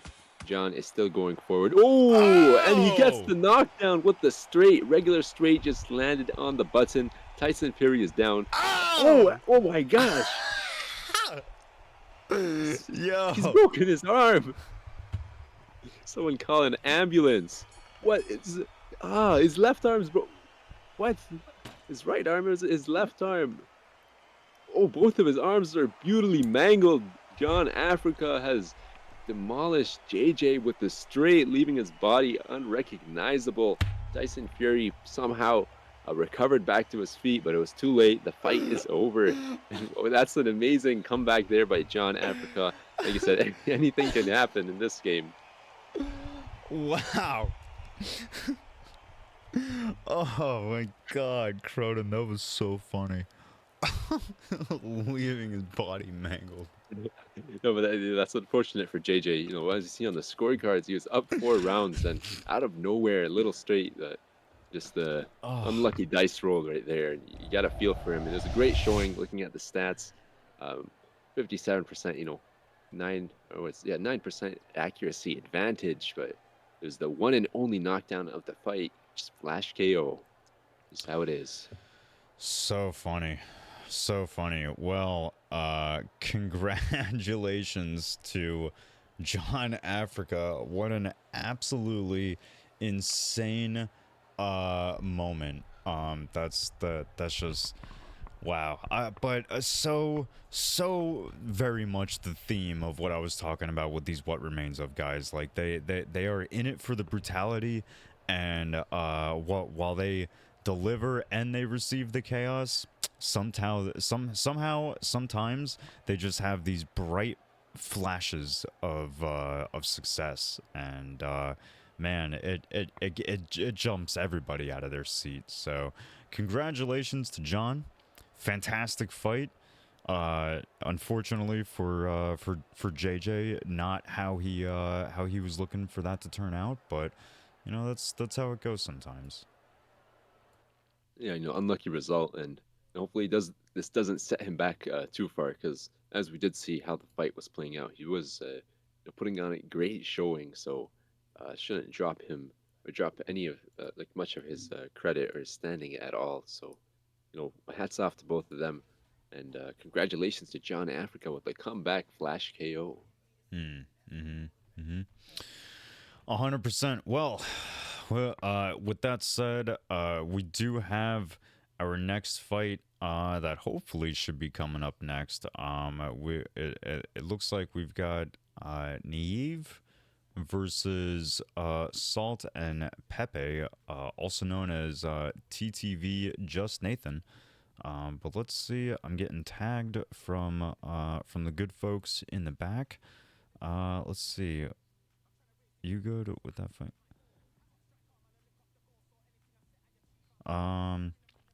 Okay, Verse, I see what you're saying. We're gonna have to discuss that later. We'll talk about it later. But for right now, we would like to move on to the next fight, but it looks like there's only one person that's available. So while some of you did just see an ad, we're gonna go ahead and throw another 3-minute ad down. Maybe not, because it's, I guess it. Oh, it says I recently did an ad. This ad thing is so messed up. I'm trying to get it to the point where it's like not in the way of fights, and then it can be done in between fights so nobody misses anything. But I guess for the first time, there's not much I can do. I did go into the settings and I changed it a little bit, but I don't think it made much of a difference. I think I'd probably have to like restart the stream if I was going to do anything. But with that said, we are still waiting for, I think it's Neve, to show up. Neve versus Salt and Pepe. I see Salt and Pepe here, but I don't see Neve. Let's see, Neve. Hello. Okay, so Neve is in the Discord in his fight chat. I don't know if has an invite been sent. Not 100% sure what's happening here so far. But with that said, once again, another shout out to all those who make Total Conflict what it is. Guys like Verse, Coxie, JJ, Strqin, ZR, Asher, everyone, Maxi, everyone who is involved and such a tremendous supporter of Total Conflict. You guys are the real MVPs. I say it every stream because I mean it every stream. So, but looks like fighters are selected. Okay, strange. What's happening? Oh, okay, here we go. Now, there we go. Okay. All right, well, yeah. Anyway, fighters are selected. They are readying up now, so let's go ahead and push things on over to them. And Croton, how are you enjoying yourself so far tonight? I'm liking it. I'm liking the show that the players have put on so far. Interesting bouts, all of them. We did have a draw in the first one. The second one ended up being a, decision victory off of single knockdown that came at the very end of the round, with the fifth round between it was Solar and Kieran Crow, and we had a decision by Tiki with some nice showboating, and that flash KO that came out of nowhere by John Africa. So each fight has been unique and entertaining in their own ways. So I'm looking forward to more of that, as we have a bit of a unique matchup between Dimitri Bivol and Joe Calzaghe in this upcoming fight, Baron. And this one has all of the...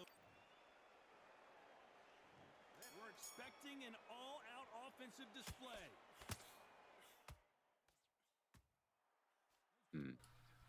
Yeah, he was probably telling me to mute it because of the commentary in the game. That's probably why. That's okay. All right, well, listen, so maybe you guys won't be able to hear the in-game all that much. Sorry. But we do ask politely that that people turn off the in-game commentary. We try to provide commentary for you. So it is what it is. It is what it is. Oh, they had copyrighted music on. Oh, that's what it was. They didn't have. See, that is kind of the nice thing about Undisputed, is that they do have like a streamer mode, so that they have like non-copyright music. But golly, who cares about the music or whatever? Neve was getting his ears boxed off there for a moment. Yeah, and it's interesting, bit of a different style to the other fights we've seen. These guys are remaining in the pocket, throwing extended combinations. Joe Calzaghe, Salt and Pepper with the stickle style, and he gets a rock, surprisingly. I was going to say he was just peppering away there, but packed some punches, triple straight right there. A couple of them get through. He's mixing it up. Nice defense shown by Neve there, and he survives. A minute left to go in the first round. I don't know if that was just like a flash daze or the damage had accumulated enough for him to be dazed, but they're back into it, jabbing away to the body. Triple lead hook there by Salt and Pepper. You gotta be careful for that. But, Yeah, you definitely do want to be careful. We do have a pretty strict no spamming rules. So I mean, obviously, it's we 2 or 3 shots on the same side, that makes sense. People do that sometimes. But anything really grossly more than that, and it becomes spamming. So do be careful of that. But with that said, good round from Salt and Pepe. I think even just the rock alone probably won him that round. Yeah, he had the volume, and especially that daze really kind of sealed things, though the judges in the game don't really seem to always take that into consideration. But yeah, just based on the output, I think that's a confident 10-9 in Salt and Peppa's favor in one of the clearest rounds I've seen tonight. But oh, nice, hooks landed there as Oh, Neve is trying to close the distance, but Calzaghe, Salt and Peppa just landing.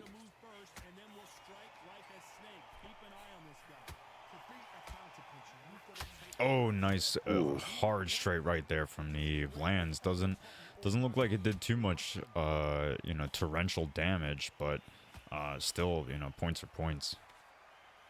yeah, and it seems like there's perhaps a bit of success by Neve and kind of slowing things down in the footwork department. It seemed like Salt and Peppa was expecting him to close the Oh, distance. Oh, it lands a nice, just light punches just pattering away Kazagi fashion. But there was a combination just out of range as Neve oh, hesitated. Ooh, oh my goodness! Salt and Pepe is hurt now in this second round, and Neve is all over him ooh. and delivers a tremendous shot that knocks him down. It looked like he was one punch away, and then one punch is what it took to finally send him down to the canvas after he was initially able to, defend some of that flurry while dazed. But he gets back up to his feet quickly. But that's a massive shift in the scorecards, which can shift, 2 points in Neve's favor. And this just after this round, but 30 seconds left to go. We have seen a lot of surprising events so far, so you have to stay. You can't leave for the bathroom or popcorn refill just yet. 20 seconds or less than 20 seconds left to go, and then Neve is backing away intelligently. You don't want to be reckless, but continuing to just punch and should, like I said, 10-8 in Neve's favor. Round one was probably Salt and Peppa's. He had the days as well, so Yeah. 1 point up for Neve on my cards. Yeah, I think most people would agree with that, Croton. I think from what we saw over the last two rounds between the rock from Salt and Pepe in the first, and then the knockdown from Neve in the second. I mean, this could potentially start paving the path of the story for this fight for Neve, but we'll see how Salt and Pepe responds. Ooh. Oh! Salt and Pepper just staying in there in the pocket, even though he's getting tagged, he's continuing. He's circled a bit, but that didn't stop the onslaught from Neve. Lands a couple big punches of his own, starting with that or power straight there by Neve. So a lot of back and forth action. Neither of these two players are really taking too much time to rest. They're just going straight at it. Yeah, and oh my goodness, Neve is, I mean, he's not landing every power straight, but he's certainly landing a lot of them, and that's frankly not a technique that I personally bank on, but my goodness, Neve almost can't miss with it. He has a homing tracker on there, but we see that head health of Salt and Peppa is in the orange range. He's continuing to punch. Bit of a shift now. He's on the back foot. Uh, you see a bit less volume, but as I say that, gets a triple hook combination. A minute to go in the third round. Oh! Gets one of his own, but he's dazed now. Kazagi trying to press forward and get the rock, trying to mix it up. Unfortunately, not too much is landing. A nice defense shown by Neve, and nice power hook he lands right there to kind of balance things out. 30 seconds to Oh! go, and massive power hook right there. Oh my goodness, this seems like almost everything that Neve is throwing now is got ill intent delivering behind it. Yeah, you may have to keep an eye on that stamina because it could. Nice three-piece combination right there. But for both of these guys, Neve throwing the power shots, and Salt and Peppa engaging while low on the short-term stamina, which can kind of increase the odds of a flash event happening. I will be extremely surprised if Neve doesn't knock out his opponent with the straight right. I mean, he has been landing it proper all night, and so far the CompuBox has it 30, what did that say, 30-26? 26. I mean, Yep. yeah, this is heavily in his favor, but again, stranger things have happened, so if it goes to the judges' scorecards, we could see it go either way. Who knows? This fight isn't finished yet. Yeah, and in the moment, I was confident that Salt and Peppa had taken the first round with that output. He even got the Yeah. days. So it's interesting to see the predicted scorecard is the other way. So Yeah. perhaps Neve's accuracy paid off, or the game counted things differently than what we've seen. So Mm. he's Oh. still in it. Ooh, nice double counter right there. Body jab and lead hook, both of them getting counters off, and double jab there by Neve. But he might be a bit tight, a bit stung by that lead hook. And you see Salt and Pepe continuing to march forward. Oh. Triple lead hook punch there, but mixing it up, double jab. And there's a hook in there, but Neve, Oh. massive power straight, gets a daze and a big power hook right after body hook, and he's just marching forward, trying to get one more punch to seal this. Can he do it? And ooh, nice footwork there by Salt and Pepe. Backing up backwards, but a bit of a slight curve on that. I managed to get him out of the way of those lead body hooks. Man, he did everything that he could to survive, and so he did, but immediately started firing back and almost found himself dazed again. But he's got to be careful. I don't know. I mean, maybe it's getting hurt so much. Maybe it's more body work that Neve has done than I thought. I thought most of the damage that Neve has been doing is from those straight rights, but man, Salt and Pepe's he has really blown through his stamina. It's surprising. 54% stamina already, and it makes you wonder how much stamina that Neve has, given how many power shots he's thrown. But Oh, I guess it's just a lot of volume there with the regular shots by Salt and Pepe. Um, Not too many body shots, but as I say that, there's a lot of jabs to the body. I guess those are adding up. But mm, interesting on both sides, seeing what their tanks are looking like. yeah, and Salt and Pepe was doing well at the beginning of this round. He's definitely landing a lot of shots, but a couple shots are countered and opens up an opportunity for Neve to just land even more. Oh, beautiful lead shot to the body and then up high for Neve. Neve is still doing very well with just a little under 2 minutes left in this fifth round. Those 4 or 5 counters by Neve right there, Oh, all to the body. It seemed like when he just couldn't miss right there, starting off the combinations with the jab, got the body hook, and he has Joe Calzaghe, Salt and Pepe blocking low. He's trying to free up the head for those power straights and hooks to land and get another daze and maybe seal the deal with a knockdown this time. But Salt and Pepe doing a nice job mm. putting his hands up, but as I say that, he eats a hook. Yeah, and Sol Pepe still needs to be careful because Neve is still leaning into those power shots. I mean, he's still feeling like those power shots are gonna get him that knockdown. So, Salt needs to still be careful not to throw too much.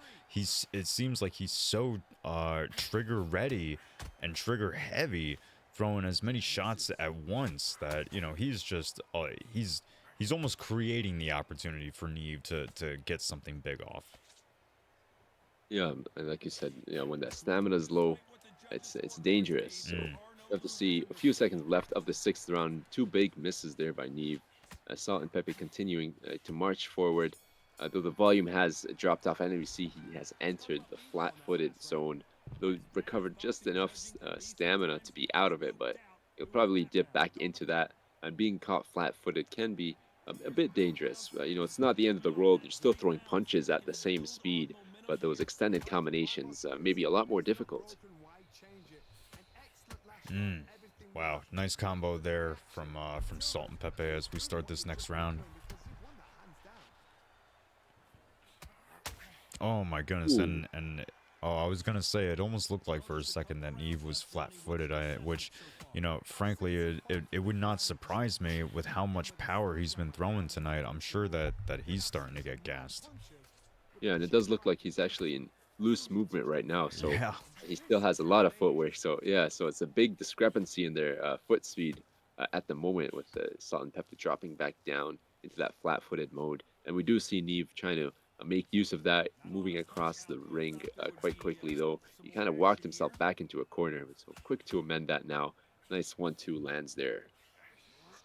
Yeah, Neve definitely taking advantage of the footwork possibilities now that his opponent is so much more, kind of walking in the mud.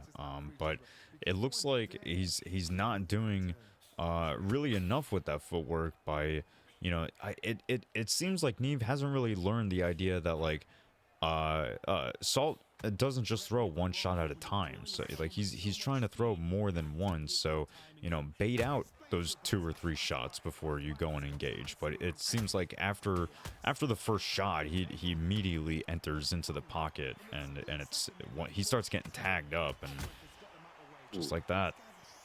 Yeah, that's a great point.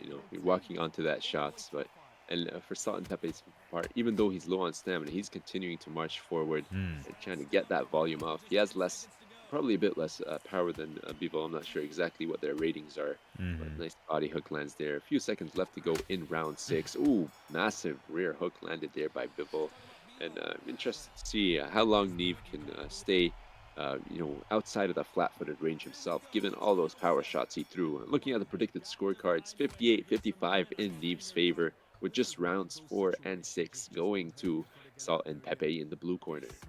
Yeah, and I mean, we've got this and one more round, so to have gone flat-footed in the last round was such a bad moment for Salt and Pepe, who arguably, looked like he was starting off this fight, really well. But, yeah, I mean, I don't know if it's all those straight rights that Neve landed, but it looks like Neve has finally gotten flat-footed himself now, so this might be more of an equal opportunity for Salt and Pepe than I had thought.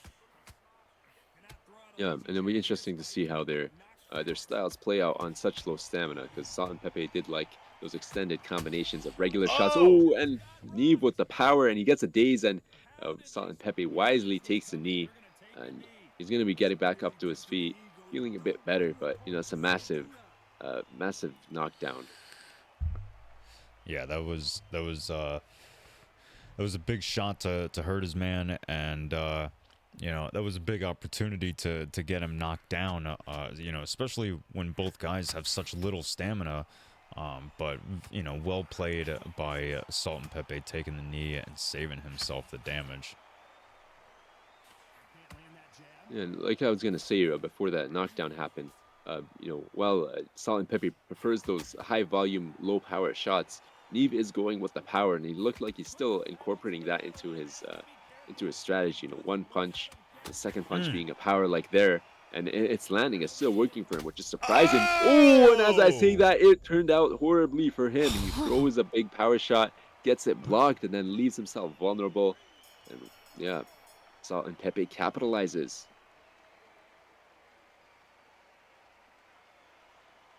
Wow. And Croton, they still have one more round. They still have this round to go.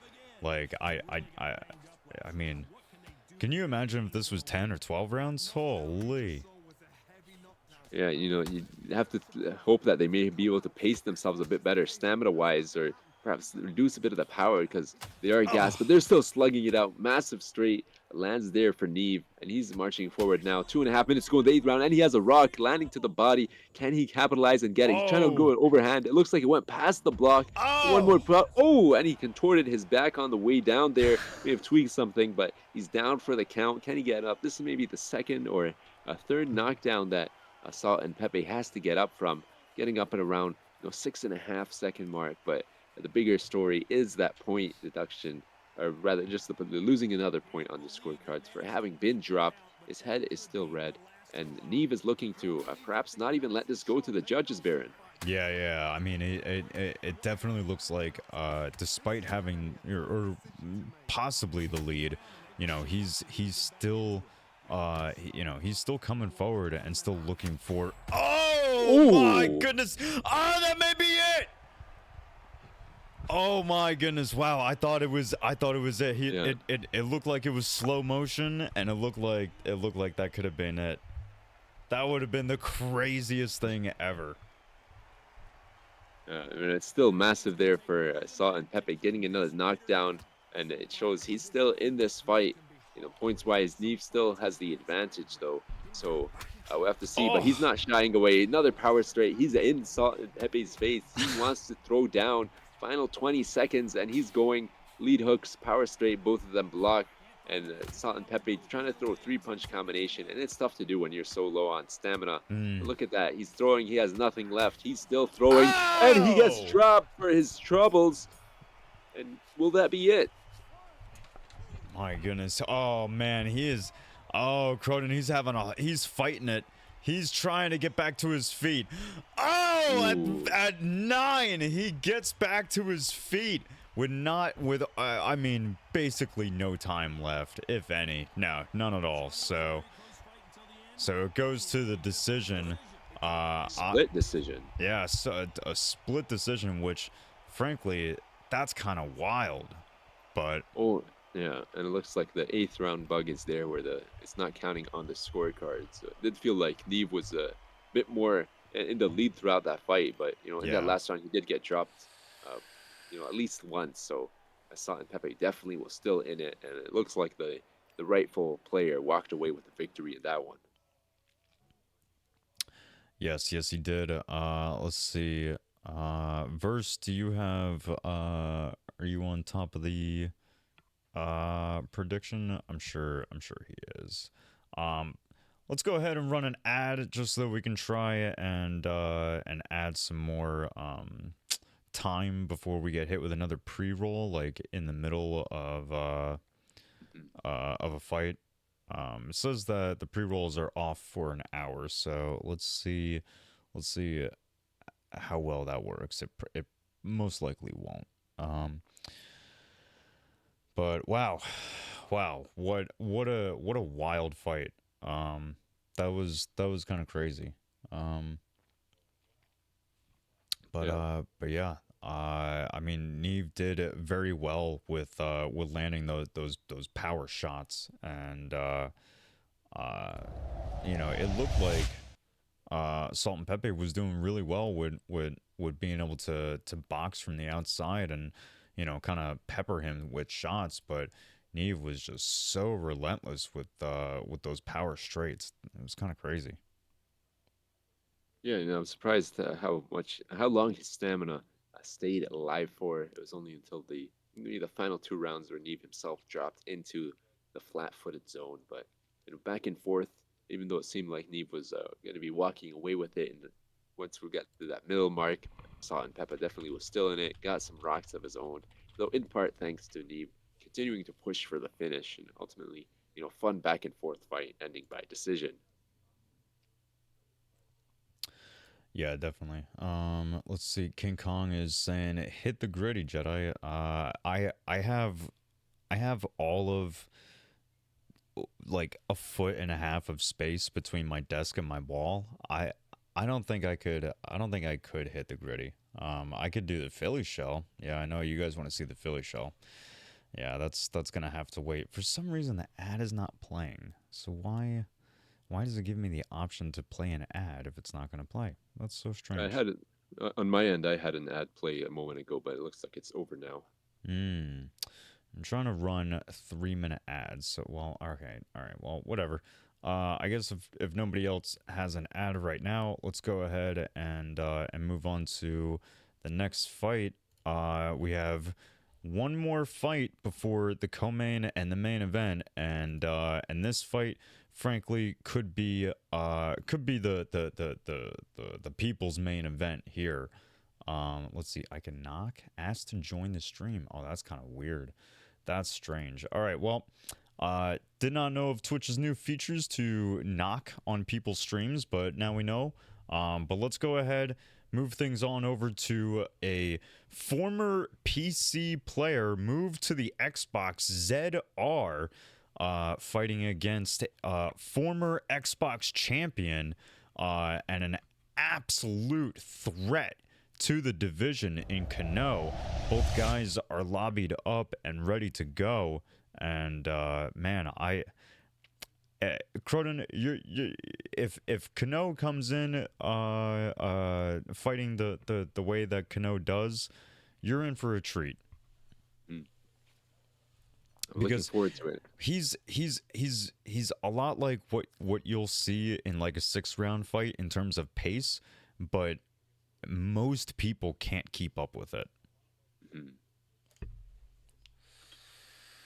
Yeah, and with the Amir Khan pick, it could definitely be a lot to deal with that hand speed.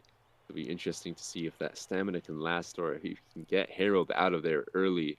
And I think it was, yeah, Terrence Bud Crawford. So quite a bit of a health advantage there. So always the possibility that Kano's Amir gets chinned and Flash knocked out before he can really get the snowball flurry, really rolling. But it'll be interesting to see what kind of pace he puts on and if Harold can deal with it.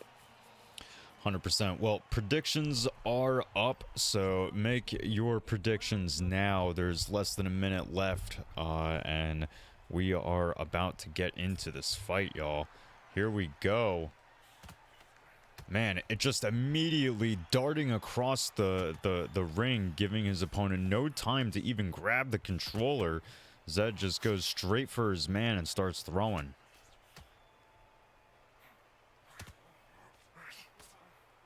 Both these guys just swinging, close camera angle, throwing me off a little bit. But nice double jab there for Kano, who's backing off, using the footwork well. While Harold seems content, to stay in the center of the ring, even though his head almost got uppercutted off right there.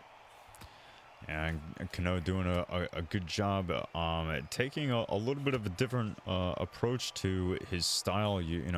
Like I was saying, Croton, Kano is a very pressure heavy competitor. I mean, he is a type of, I mean, just in his natural state, he's a absolute killer out there. And frankly, it's just something to fear when he starts pressing forward. So this whole him taking a more reserved approach to a fight is something different from him. Yeah, it's working out for him so far. We did see him weave out of range and return with a power hook, though, as he'd say that misses the overhand, eats a hook for his trouble. Harold kind of marching forward. But yeah, a lot of in and out movement by Kano, who's picking his shots and trying to use some head movement, and lands a massive uppercut right there.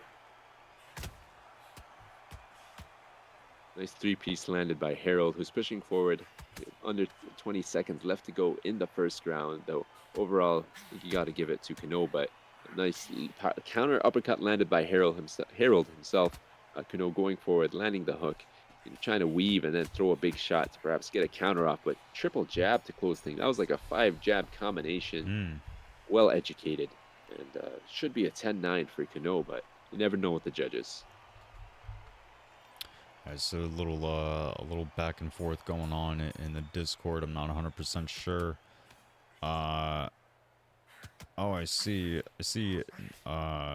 Never mind. I'm not even gonna acknowledge that because it's so ridiculous. But here we go in the second round, 2:40 on the clock, and yeah, Kano has been doing very well, giving us all different looks as he tries to do his best to fight on the outside, and maybe a little bit of his natural state pushing forward starting to bleed through, but he is getting countered out there. Zed is the real deal. But man, he could, oh my goodness, both gentlemen landing some serious counters in the exchange. Yeah, that was big, vicious. He had like 1 or 2 counters in that single combination, and he's mixing it up, going to the head and body. Oh, both of them seem to get a counter off there. He tried to weave under that, but he's dazed, and now he's pushing forward. Can Zed get the knockdown? He's pushing forward, but then nice defense shown by Kano. But actually, that block is done, Croton. Okay, yeah, I was wondering what it was. I thought maybe its hands were down because he just ate that uppercut, but that is marching forwards. Yeah, when their hands are kind of up but like not together anymore, that means that their block is just completely done. So yeah, he was in bad shape. Zed was doing a good job at just chipping away at that block until it opened up. But Zed takes a big shot up top, returns a couple of his own. Yeah, it can be big. A single counter hook, regular one, doesn't even have to get power. It can set your head health from full to in the danger zone, and that may be what we're seeing right there. So Zed is, on his back is a bit closer to the ropes, but he's still throwing some nice combinations. 5 seconds to go, so you can't really read too much into the ring positioning. And as massive, that was a big extended combination, landed a power straight in the middle of that.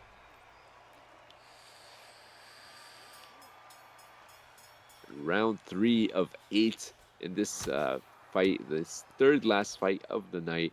And as you see, a big counter there, three-piece. Both these guys are landing. Kano continuing to march forward, and Zed eating a big overhand Oh. right there. Yeah, Zed still needs to be careful. I mean, he's a talented boxer, but man, I see, and this is where Kano starts to become dangerous when he starts to let the hands go. Oh, but Zed gets a couple counters in the midst of it. I mean, he has been really. I would love to see the stats by the end of this because his counter shots have been exceptional tonight. But I mean, frankly, both fighters have. Mm. There's a lot of counters on both sides. Ooh, big body hook right there into an overhand there by Kano. And it has Zed kind of marching back, trying to recover. And it looks like he's in good shape now. He's perhaps just trying to bait some shots out. Ooh, got stung right there. And it's tough to time. You know, both these guys throwing multi-punch combinations. So it's not really a matter of them taking turns with one another. You can and will be punched at any time from any angle here. Man, the counters are still working so well for both guys, but Kano landing a couple jab counters up high and low, another one up high to the head, and a nice body shot that leads into another rear hook combo. Oh! Drops him straight with a power hook and gives him a shimmy on the way down. I was gonna say Kuno is landing a lot here, and it did add up, and he dropped him right there, skipping that dazed state immediately, but Zed is back to his feet quickly there after a big moment by Kuno.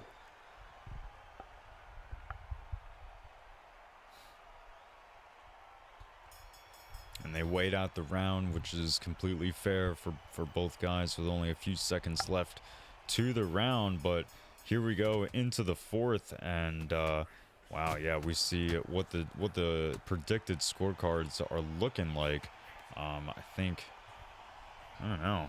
I think Zed might have to start, trying to pick things up, but it, kind of feels like, every time either guy attacks, they get countered, and so Zed gets one of his own and a knockdown, followed up with a body shot. Well done. It's a very close fight. Both these guys have the power to hurt one another, and I was going to say it looked like Kano was picking up the pace and maybe more of his typical style to begin that round, but you got to be careful, as we saw right there. A few shots can put you down, and it looks like he's still dazed too as he gets up. Maybe have to take a knee, but now he's recovered. But Zed is in his face, but now he's kind of backing off, giving him some space. So Kuno maybe good to recover. A minute and a half to go in the fourth round here, Baron. Man, oh my goodness, and it's so hard because I feel like either one of these guys have the power and the technique to knock each other out. So it's hard to get an idea of who's gonna win, to be quite honest. A couple big shots being landed there from Kano, despite being hurt, and getting tagged up. He's still throwing it, and so is Zed. I mean, Zed is still coming back strong too. It looks like at the moment both of them are hunting for that weave back into a power hook, and it didn't land for either of them. So back to the jabs, which worked pretty well. Oh, nice high and low there. A lot of volume on Kano's part, but for his part, Zed throwing back some power. It's hard to call it. The knockdown really is the main story. Ooh, big hook right there. And Zed's gonna have to be careful. It feels like he's still so programmed to throw more than one shot at a time that if one's block and one's whiff, there goes the rest of his stamina. So he's got to really be careful with that. Got to make sure that first shot lands. It looked like he ended that last round off with basically no head held, saved by the bell. Though of course, knowing that the round's about to end, it does give you a bit more security. Eats a massive overhand and jabbing, continuing to go forward. It's counters of zone, like you mentioned, counters on both sides. Be interesting to see.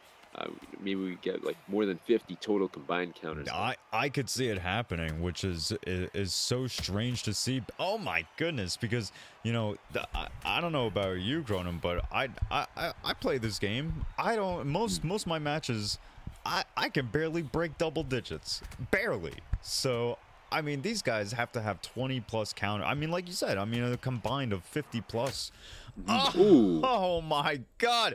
He is hurt in a big way. And he's just going to taunt in front of him, let his mans recover.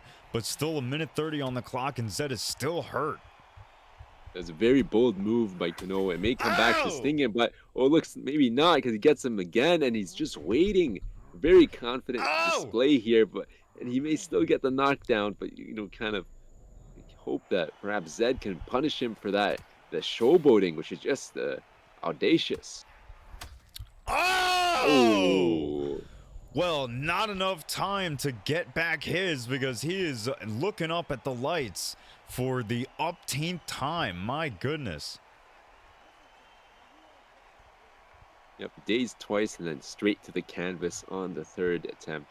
He gets back to his feet though, and just so 20 seconds or so left in the fifth round, and he's going forward. He's not gonna wait out the rest of the round. He wants his revenge. Oh, yeah. That was a bit disrespectful behavior there by Kano. Yeah, I'm not 100% sure what Kano is on. He might be taking a page out of who was it? Salt and Pepe, that was also taunting a whole bunch earlier tonight. So don't start putting your hands down and leaning back, because you might get knocked down with a power straight. Oh, I think it was Tiki against Or Spooky's Tiki. Lomachenko. yes. Had to check back. And another daze to begin the sixth round, and Zed is in danger here. It was a pretty back and forth fight with the exchanging hooks. Ooh, and he's hurt to the head and body. That's the Amir Khan's chin. He's always in danger, but right now it looks like Kuno is in control. But this taunting may come back to bite him. Eats a couple punches there as he's shimmying down. Yeah, that was my fault. I was thinking of Tiki, not Salt and Pepe. I don't want to slander anyone's name. So that's my fault. I take that back. But oh my God, and I thought Zed was about to collapse like a never mind, I'm not gonna say it. Like a infamous tower that was hit in 2001. But man, he's still in it, and not so much anymore. He's dropped with the rear hook right there. But it looks like he probably can get back to his feet. The bars are aligned, but the fight is increasingly in Kuno's favor.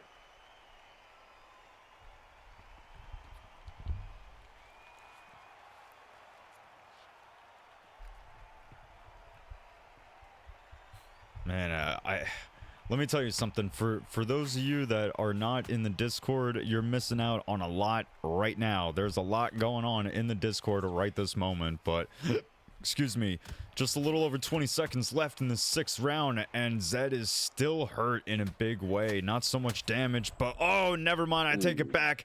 100% directly related to damage is Zed are hurt by.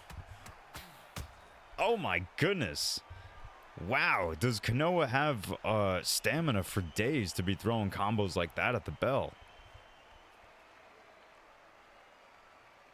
You have to wonder, man. And it's a lot of damage. The taunting, it's not like the UFC games where if you're caught while taunting, you're quite liable to just get knocked out. Though I don't think you can cancel them in this, so it's stronger chin there. But so far 57-53 for Kano's favor, though. I wouldn't expect this to make it to the judges' scorecards. It looks like we're on our way to a TKO victory. Yeah, potentially. I mean, oh my goodness, a lot of shots whiffed there from Zed, which is really, he, like I said 2 rounds ago, if he throws, more than 2 or 3 shots, he really puts himself at a deficit, and that is becoming increasingly dangerous as Kano only, amps up his volume output. Oh! Weave back, power hook, and he hit the canvas. Oh my Another goodness. minigame. Is he going to be able to get up? with this. No way. No way! Croton. It's How? impressive. You got a lot of heart, bit of luck there with the bars being aligned, but he's still in this. We've seen comebacks before, and there's a lot of damage on Kano's side. Oh, and the dreams of a comeback maybe ending, though the shimmying gives him a chance, and he landed a Man, big and power hook. you know what? Just before that hook landed, Zed had one cocked back, and he was looking to land one of his own. Wow, and he gets back up again. The bar is nicely aligned, and it does seem that Zed is good at getting up. So Kano may, be regretting all the times he shimmied. It looks like he's still going to get the victory, but potentially this could go to a decision. But unlikely, but still possible, and perhaps maybe kicking himself for not capitalizing instead of taunting. Man, there is a lot of Cronus talk in the Discord right now, which is kind of crazy. I'd actually be surprised if there's any scripts for it already. I know that those usually take a while, but Ooh, in the last couple seconds of the 7th round, Zed gets back his. it's taking a bit of time to get back to his feet, and he does though. Yeah, does he have the capacity to get back to his feet the amount of times that Zed does? If Zed knocks him down again, and we might see Kano really get tested in that feat. Yeah, and looking at the total health of Zed right now, how he's recovered, it's pretty good. Around 70% total head health remaining. So he's not like he's a broken goods. He's marching forward. The stamina is relatively low, but he has the advantage that could be the shift in momentum. He needs a beautiful three-piece combination by Yeah. Kano, and he's just continuing to throw here. Yeah, Kano doing it. Oh, never mind. I was Ooh. gonna say doing very well, but as he gets tagged with a big shot, Zed's all over him and knocks him down again. Wow. It could be comeback season, but we have to see. He's staring up at the lights. He has a bit of life in him still. He's trying to get back to his feet. Oh Can he my get goodness. back up by the A count? Oh, no, it looks like he did get back up. Yeah.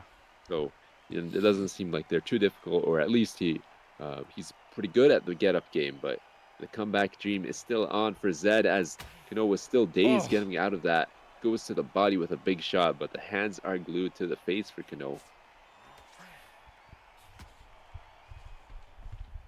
This is the very last round, and frankly the last main card fight before we move on into the co-main event. Oh, and this has been an absolute war between both guys as they still continue to throw tremendous shots. Oh! And Zed is down again.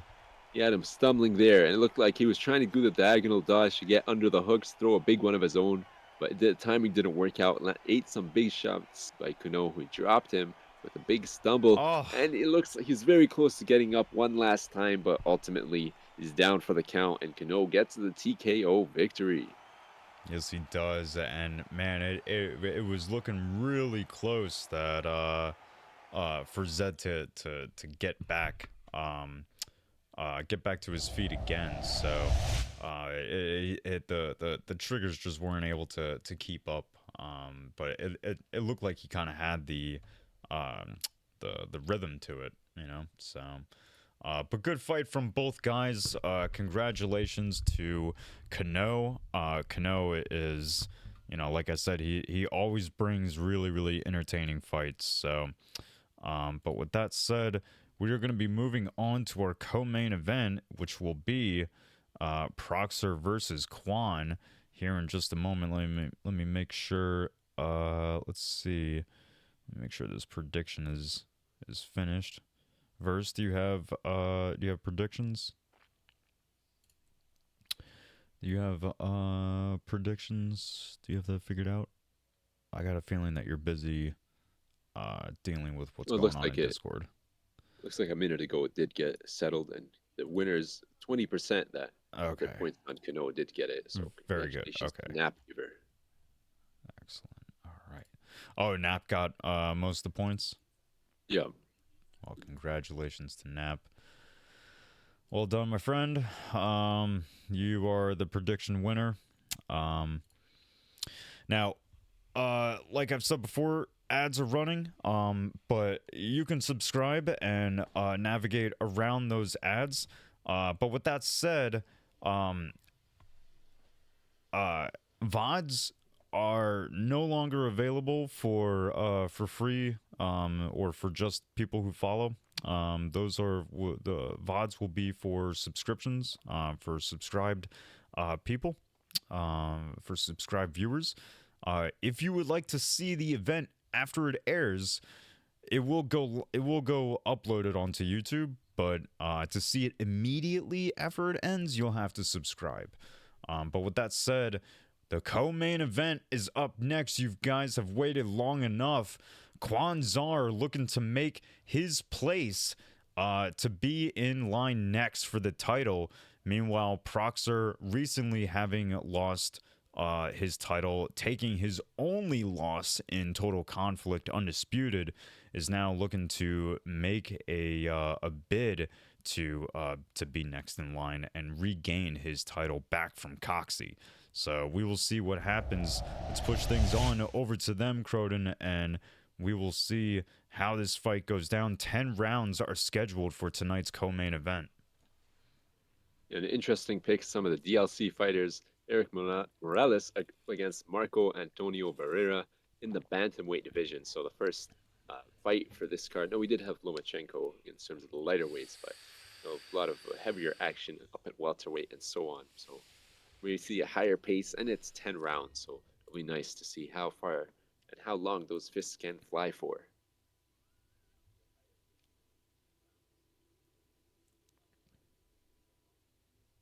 Hundred percent.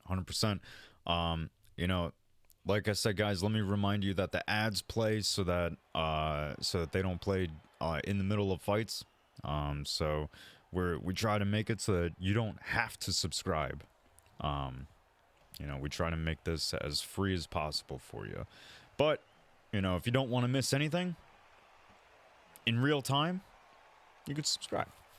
Or I think you might even be able to subscribe for free with an Amazon Prime subscription. So, or maybe someone one day will be generous enough to gift you a subscription, and that way you can never miss out on anything Total Conflict. But here we go, co-main event. I'm excited for this one. Proxer has only one loss on his record, and it's against Coxie, having lost his title. So we'll be interested to see. You know, he might be coming out with a vengeance, and you know, maybe looking to take something out on Quan.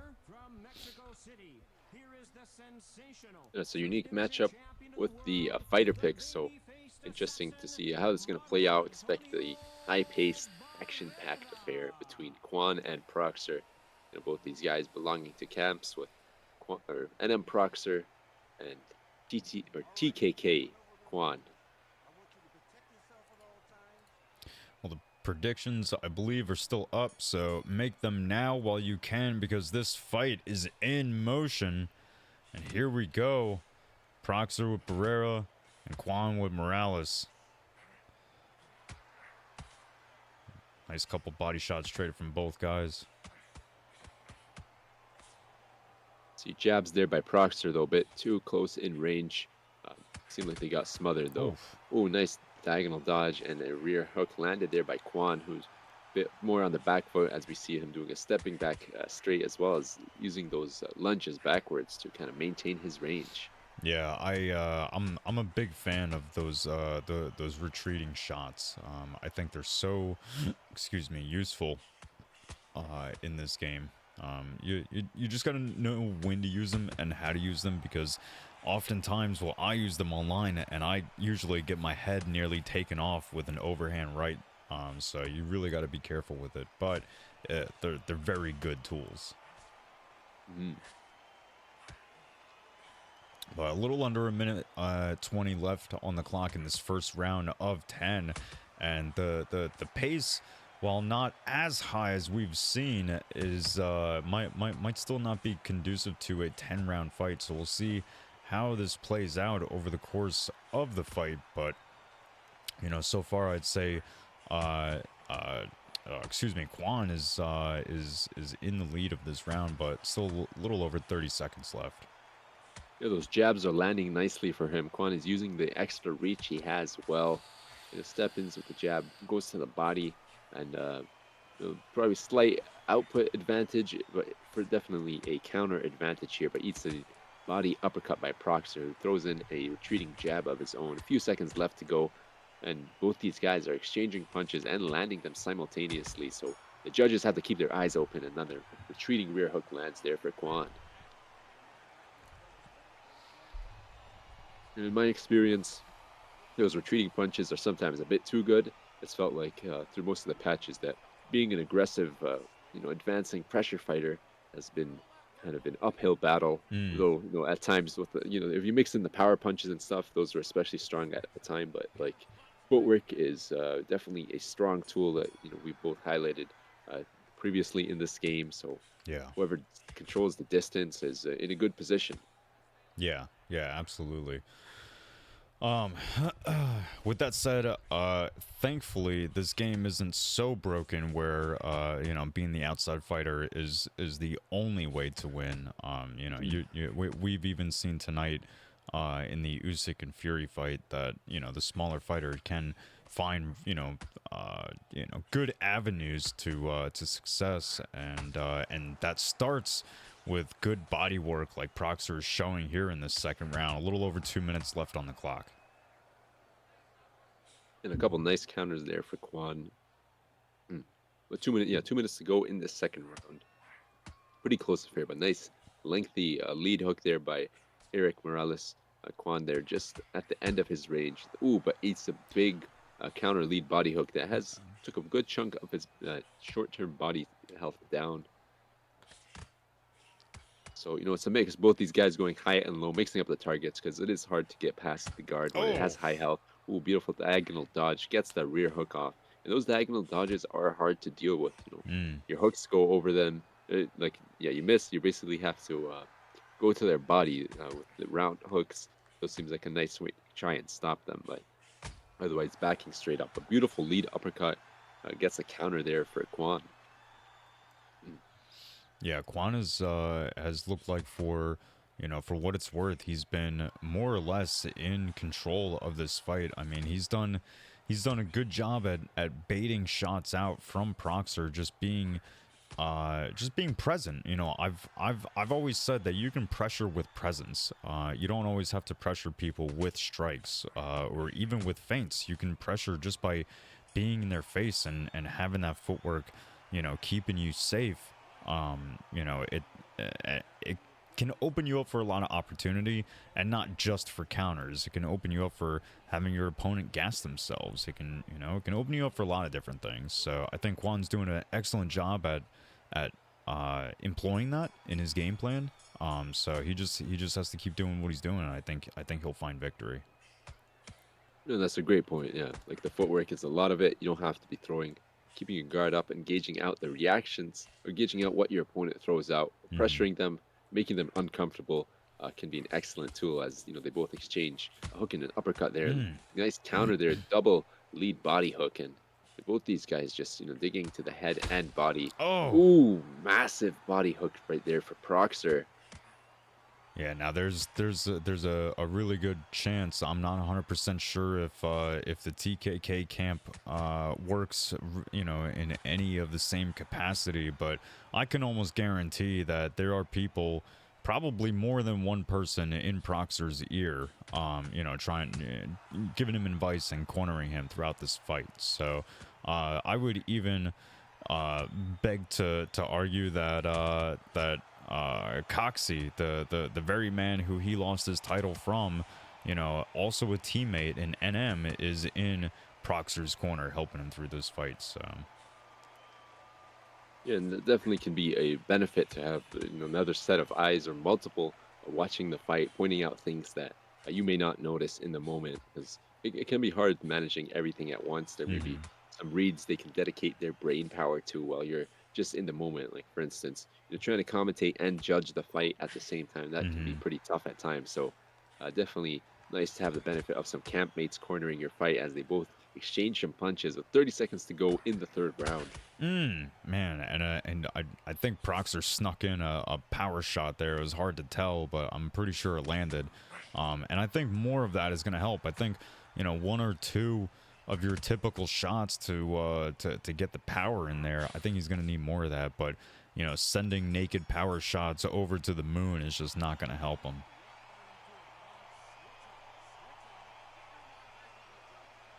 Yeah, and Okay. hello, Donnie, in the chat. And we did get confirmation as well from Ullman 1989 that TKK are definitely backing up Kwan, Mm-hmm. perhaps are in his ear as well. Well, that's good to see. that's good to see when you know, camps get behind their guys and they help each other out. You know, a good healthy camp environment is what, you know, breeds championship quality competitors. So, you know, here we go in the 4th round. And frankly, I mean, I don't know. I would say Quan started off really strong. But you know, Proxer hasn't given up on himself. I think he's starting to come back with something different. He needs to just figure out the reads, I guess. Yeah, you know, it does seem he's doing a better job. A little bit like in the very early in the fight, the range was giving him trouble, but you know, like you said, he's marching forward with his block up, getting the blocks off, so um, or his guard up rather. So he's not just getting himself out of position, trying to throw and close the distance fruitlessly. But as I'm saying, that Quan is landing some nice punches out of range.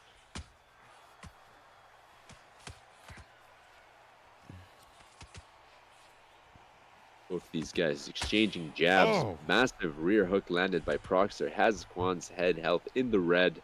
And a minute and a half, or under a minute and a half to go in the 4th round. Both these guys circling clockwise. And the diagonal dodge for a rear hook. And that was a 3-punch combination, though only think 2 of them landed.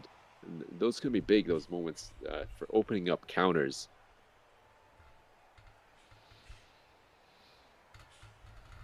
It looks like the pace has kind of slowed down a little bit in the last 40 seconds of this round. But still 6 more rounds to go on top of this one. Yeah, and speaking of counters, that reminded me of the last fight it was where they had many counters between them. Unfortunately, I forgot to take a look at the total stats. I did too. But, yeah, but big body work there, body damage rather, by Proxer, who has Quan's Morales hurt, and he's going forward. Only 5 seconds left, so not too much time if there's a daze, but you know, he's mixing it up. The body is the focus, so Proxer goes to the head. Yeah, and Proxer, but before the screen cut to the in-game transition, had to sneak out a little taunt, probably showing a little bit of frustration of having to march his opponent down. So understandable, but definitely want to try and keep clear-headed and keep focused on the job at hand. Round 5 of 10 is what we're currently in. 2:40 on the clock, and Proxer is still having to find himself come forward on his opponent as Quan is on the back step, but still nonetheless targeting and hitting his opponent. Yeah, good defense so far in this 5th round. A lot of attempted punches, but it looks like most of them are getting blocked. As I say that, they're both it's those moments where they're both exchanging where a lot can change. Lead hook landed there for Proxer with nice body jab, and he looks like he's doing a bit more in and out movement now, so not just giving Quan what he wants in terms of the foot positioning. Sometimes Proxer is going to be going backwards himself and let Quan miss and tire himself out. Yeah, I think that's what you would like to see from Proxer, but it seems like Quan is pretty confident at just throwing one at a time until he knows that first shot is gonna land, and then that's when the combos really start unloading. But you know, it seems like that first shot is just, it's basically the decoy. It's that first punch, whatever it is, it's typically the smoke screen. He's just trying to draw something out of Proxer to counter. And you got to be careful at times, you know, just trying to, with the throwaway punches, it can get you behind on the judges' scorecards. Ooh, especially if they're ones that favor accuracy strongly. Like you said, yeah, he's trying to bait a big reaction out of Proxer, get him open up, drop the guards. We can throw an extended combination or a nice counter jab like he did there. Ooh, big counters on both sides. The head health of Quan going down, but you know, it looked like he did get a couple of counters there. Proxer with a couple hooks whiffed, well out of range there, and just under 60% stamina for Quan. Of course, we can't see what Proxer has, unfortunately, but be interesting to see how it holds up, because this is a 10-round fight. Yeah. So, you know, and this is the first and only 10-round fight that we will see tonight. So we'll see, you know, obviously how that plays an effect on this fight. Still the main event. Up after this, Strqin versus King Kong. King Kong in chat having said that he's looking forward to being the new champion tonight. So we'll see how that plays out. But still a little over 2:30 on the clock of this 6th round. And Proxer, I mean, forgive me, it seems like Proxer just feels so not like him. It seems like you can tell that he's fighting out of frustration. I haven't seen too much of Proxer fighting before, but yeah, it can definitely be a frustrating experience trying to march your man down. But he's doing well right there with the power hooks. But like it can be tough. It feels like you're trying to corner them, but like the ropes, they just allow the opponent to slide off and get back to the center. But he's doing well right now. Jabbing into range. Those body jabs are great for closing the distance, though. When the opponent is mixing up that lateral movement, circling out like Quan is, they're a bit less effective. But nice punches landed on both sides with under a minute and a half to go in the 6th round and begin the second half of the fight. Big counter jab right there. Yeah. And Proxer has been landing those jabs to the body. It'd be great to see him land, something else to the body. If he could start cutting off the ring with hooks instead of footwork, I think he would really slow Quan down. But it's that lean back feature keeps you away from so much damage. So, not to mention, it still feels like Proxer's still kind of throwing out those big naked power shots, which really, I mean, are not doing him any favors. Oh, nice combo there from Proxer as we're about to finish off this round. He gets countered and a big combo lands on him. Yeah, 4 punches or so he landed right there. Another power hook whiff there by Proxer as he closed that out. But 51% stamina, so dropped about 8% in that round. So it'd be interesting to see how Quan does, if he does drop into the flat-footed territory, or perhaps maybe take his foot off the gas. We have the predicted scorecards, 58-57. Proxer up by 1 round on that scorecard, Baron. That's kind of wild. I feel like that should not be the case, but like I said, I often have a hard time judging fights as I'm commentating them, simply just because it's you don't necessarily see the same thing that I guess the in-game judges see. So wouldn't be the first time tonight. Ooh, a nice 3-piece combination landed by Quan, but Proxer with another 3-piece of his own, though it looked like it was mostly, if not all, blocked, trying to jab into range, and Quan continuing to use that footwork, though we did see Proxer just there lead body hook to try and cut him off, but Quan is doing a good job of mixing it up, circling both directions. So even those body hooks can sometimes whiff, and they're not always. You have to pick them carefully. Yeah, and as we start to dip into the deeper parts of this fight, you would hope to see that adjustments have been made. I mean, me personally, I'm not 100% sure if I'm seeing that from Proxer. And frankly, Quan hasn't really had to make too many adjustments. I mean, everything that he's been doing has been working for him. So this has been an excellent performance from Quan, and honestly, maybe even a little questionable from Proxer. We did see some nice body shots there. So I wonder if let's look like the.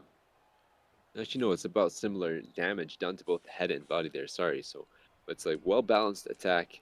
I wonder if we'll be getting some dazes from accumulation, or if it'll have to just come from flash events for both these guys, as they're big rear counter hook right there. Yeah, they're both careful. They're not being reckless. Yeah, I thought we were gonna see that flash rock there in that hook, but we were not gifted such things. But hopefully in this 8th round, we'll somebody is gonna get hurt.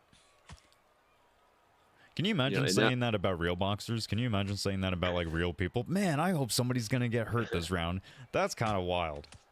Yeah, no, it definitely becomes a lot more ethical when it's all virtual. But speaking of let's take a look at the traits. When seeing the bottom left corner for Quan, the negative aspect of his punches and bunches trait has been activated. I believe it's stamina reduction or recovery reduction, round 8 onwards. So that's something that wouldn't have happened if he wasn't on the the co-main slide. It would have all been 8 rounders or less. So that's something to keep an eye out for. His stamina is already low, so maybe have to cut his combos a bit short. And as I say that, Proxer trying to land a big overhand that gets blocked. Yeah, Proxer's still definitely in it though. You can tell he's not gonna give up until the very last round. So, you know, he's still throwing and still landing for what it's worth. And you know, to your point, Croden, that trait might become a huge detriment to Quan, especially now that he's entered into the flat-footed position. Yeah, this could really change how the fight plays out, as Proxer has been trying to close the distance, but now that he's, like you said, Kwan is in flat-footed movement, it's going to be harder to escape. The punch is still going to be the same speed, but especially those retreating punches, they allow you to cover more ground than you would just walking. Uh, so perhaps it's not as vulnerable as one should be, being that low in stamina. But both these guys definitely still in this fight. And looking on the predicted scorecard, oh man, that was a big shot. 6 rounds in, Proxer was 1 round up, so it's definitely interesting to see how the judges may score this if it gets that far. Though it seems like it likely will, with both these guys being well measured in their approaches.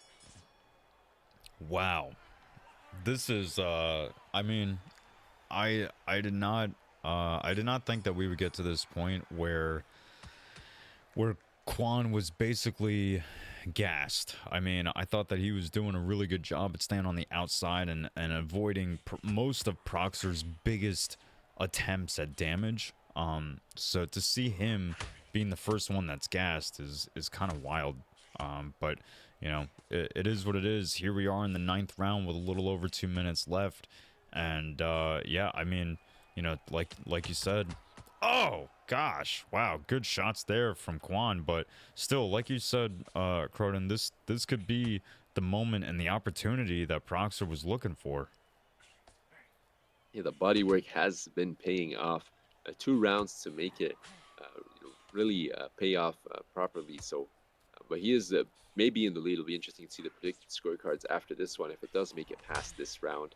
Ooh, Quan's still throwing double hooks, so he's still in this, but as we can see, the output definitely has dropped off. He's a lot more cautious, just trying to use his footwork and perhaps capitalize once Proxer has drained his own stamina. Massive punch to the liver right there.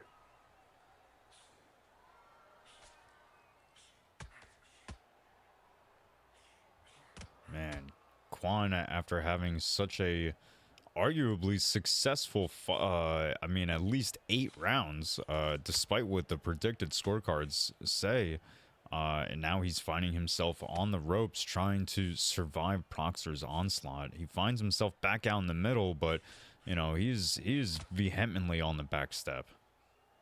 And it looks like Proxer has also dipped down into flat-footed territory. But it'll have to remain to be seen whether Quan has banked enough rounds to kind of coast in these final 2 stanzas. Eats another massive body shot, off that lead hand of Proxer, who just continuing to march forward. But both these guys are landing big punches. And yeah, I don't think it's quite like the UFC games in terms of the damage drop-off when you're throwing while you're low on stamina. But yeah, definitely still some, less so, but still some vulnerability in terms of eating shots once you're empty on your gas tank. Yeah, definitely. Well, and it looks like Proxer is still in the lead on the predicted scorecards, 87-85, having won the last 2 rounds. So we'll see how this affects the story of the fight. We are in the very last round. Quan has almost nothing left in the gas tank. I mean, Proxer probably doesn't either. But man, if Quan doesn't do something, this could potentially be the fight that runs away from him. Yeah, there's not much time left to work, just over 2 minutes, and there hasn't been a lot of damage done, so you have to think that a knockdown or even knockout would be hard to come by. I mean, interesting because like we mentioned before, the predicted judge can be way off sometimes. Though Proxer, for this point, has been fighting well on the front foot. Mixing it up, going to the body, investing there, and eats a big shot himself there. But it's definitely close down the stretch, and it would be hard to kind of accurately predict who wins this fight. Big hooks landed by both these guys.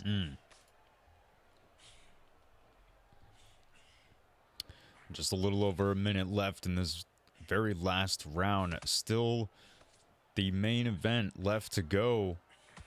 at the end of the night, right after this. So you don't want to go anywhere. Oh, wow. Both guys trade big shots. But Quan is on the worst receiving end of it and goes down.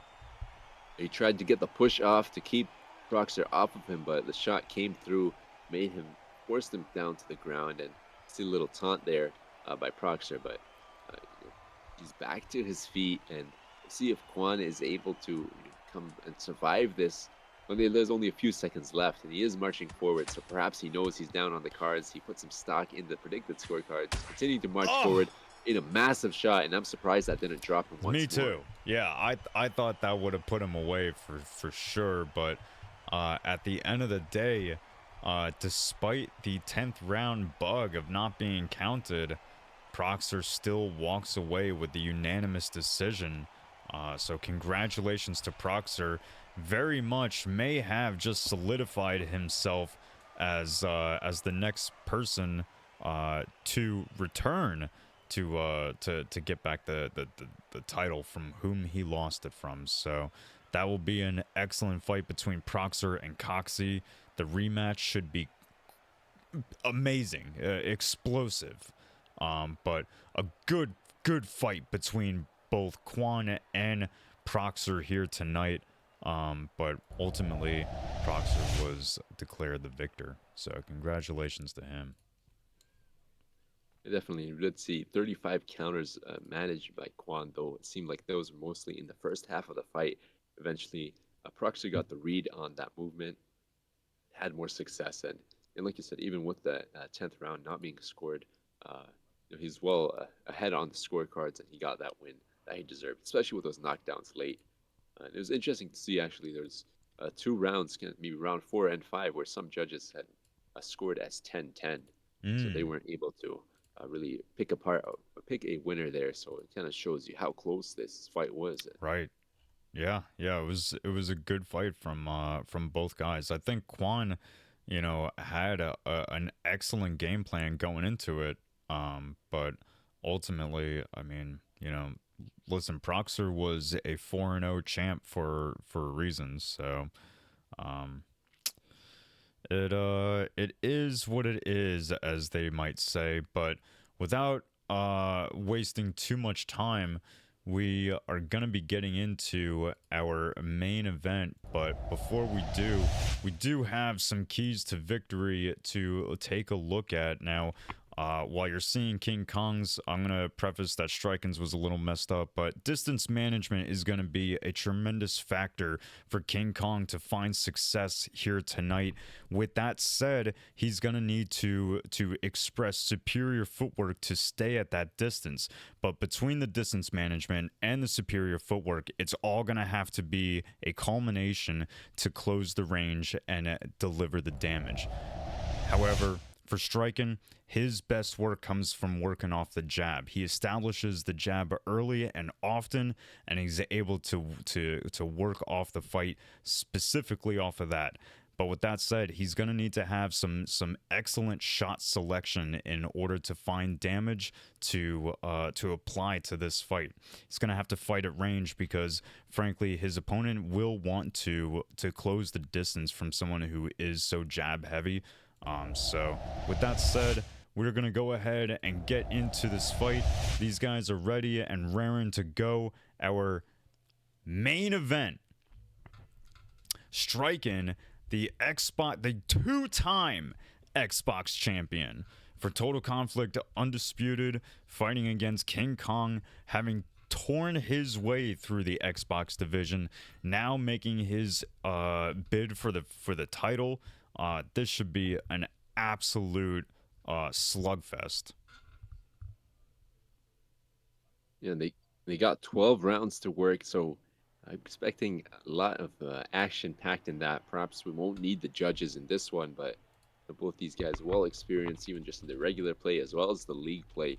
This is for the title. Terrence Bud Crawford up against Marco Antonio Barrera.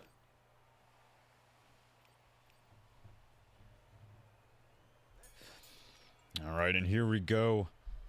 Yeah, Strqin with Terrence Crawford, a good choice. And King Kong with Barrera.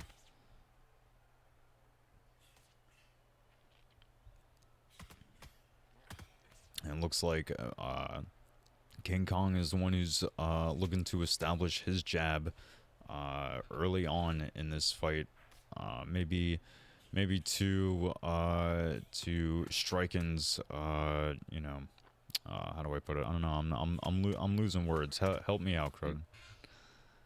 Yeah, he's trying to maybe stifle some of Strqin's offense. It looks like There the you triple go. jab there by King Kong, and Strqin's a bit fighting at a bit of a lower pace, perhaps mindful of the 12 round length of this fight. So he's managing his stamina, though he ate a couple jabs from out of range right there. But yeah, because you know, even if you're landing all these jabs, most likely you're only going to win the round by a point. So it can be wise to kind of just bide your time and try and change the tide as the fight goes on to the later time. But you know, King Kong, as I said, nice work with the jab. Yeah, he has had nice work with the jab. I can see Strqin is doing something that nobody else throughout this card has done, which is he's starting to implement some feints. The feinting system leaves much to be desired in this game. However, with that said, I think that there's a lot of strikes. Well, there's a couple strikes in this game that you can feint that will actually play a pretty good impact. For example, if you feint the forward moving straight, I mean, not only will it more often than not bait a reaction, but it covers so much distance in this game. It's ridiculous.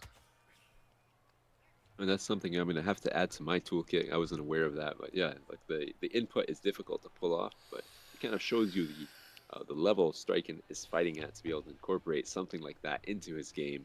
And you know, minimal damage or stamina lost for King Kong, 99% and 99% heading into the second round. And we'll have to see how it plays out. If he's able to still maintain that same high pace, it did look like Strqin was able to settle into the fight, got a bit more comfortable towards the second half of the first round.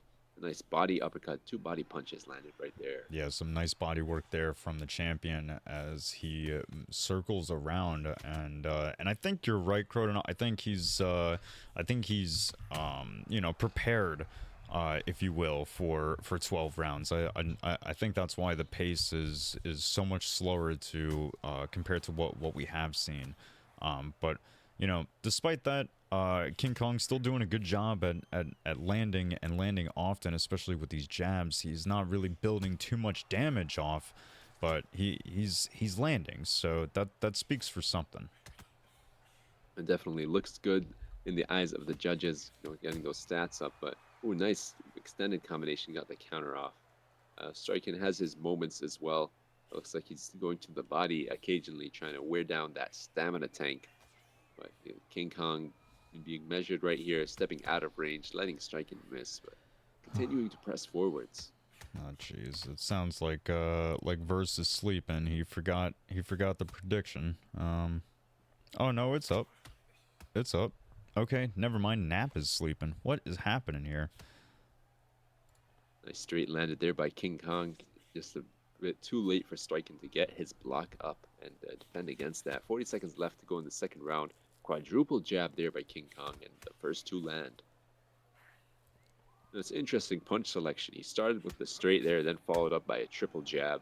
You know, typically only start off with the straight. Bit of a taunt there, maybe feeling himself as we close out the second round. Dodged by Strqin, but he does not follow up afterwards. And you know what? I can appreciate that. You know, especially in the longer fight. If you're already establishing your game plan as you're in it for the slow burn, you know, it's not. I personally don't think that you should always try to return fire when you're able to make your opponent whiff. Sometimes you know, the gift of them whiffing, your reward for them whiffing is just that you know that they whiffed and they know that they whiffed. Yeah, that is a good point. Yeah, so you see it in real life as well. Sometimes boxers will get a big, a couple punches even missed, and then rather than going on the onslaught, they'll just pivot out and kind of reset the action. And over time, that adds up, and it may add up in this game as well. Though so far, King Kong's stamina is looking in a pretty good shape. this fighter pick has great stamina. 2 minutes to go in round three. Strqin trying to start his action off with the jab, but um, it's hard to get past the defense of King Kong. Yeah, yeah. I mean, he's been doing a good job, and he does a very, or at least he is doing a very good job at having an offense be supplementary to his defense. What I mean by that is, as soon as Strqin comes to look to engage, he's got 2 or 3 jabs just like that popping off that keeps him really from doing too much. So, he doesn't always have to just rely on his blocks. Sometimes he can just tag you to keep you awake, to keep you at bay.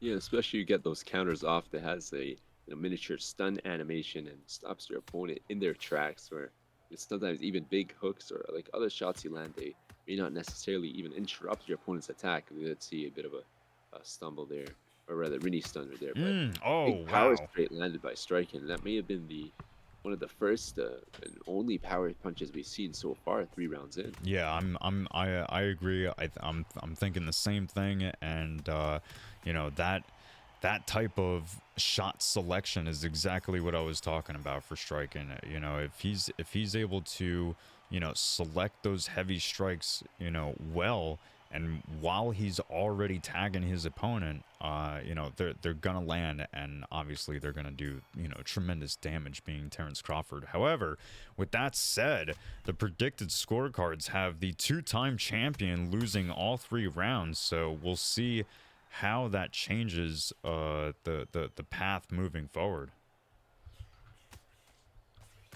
It's interesting. Well, it kind of makes sense. We've talked about how striking maybe taking it easy, trying to go for that long-term approach, but for the pace of the fight, King Kong isn't losing that much stamina either.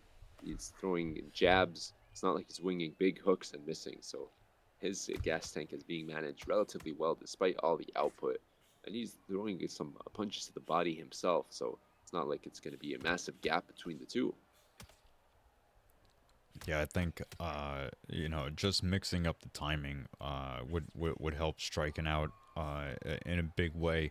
I think or at least from what it looks like to me, it looks like King Kong has already gotten a pretty good understanding of when striking is going to engage and when he's going to disengage. So he's got the idea of when to throw and when he's going to land, and so he does with the counter shots to the body there. An A to counter of his own, striking, trying to dodge into the body hook, but nice another counter right there. He's pushing forward a bit more now, under a minute to go in the fourth round. Another beautiful counter into a 3-piece combination and another jab to exit.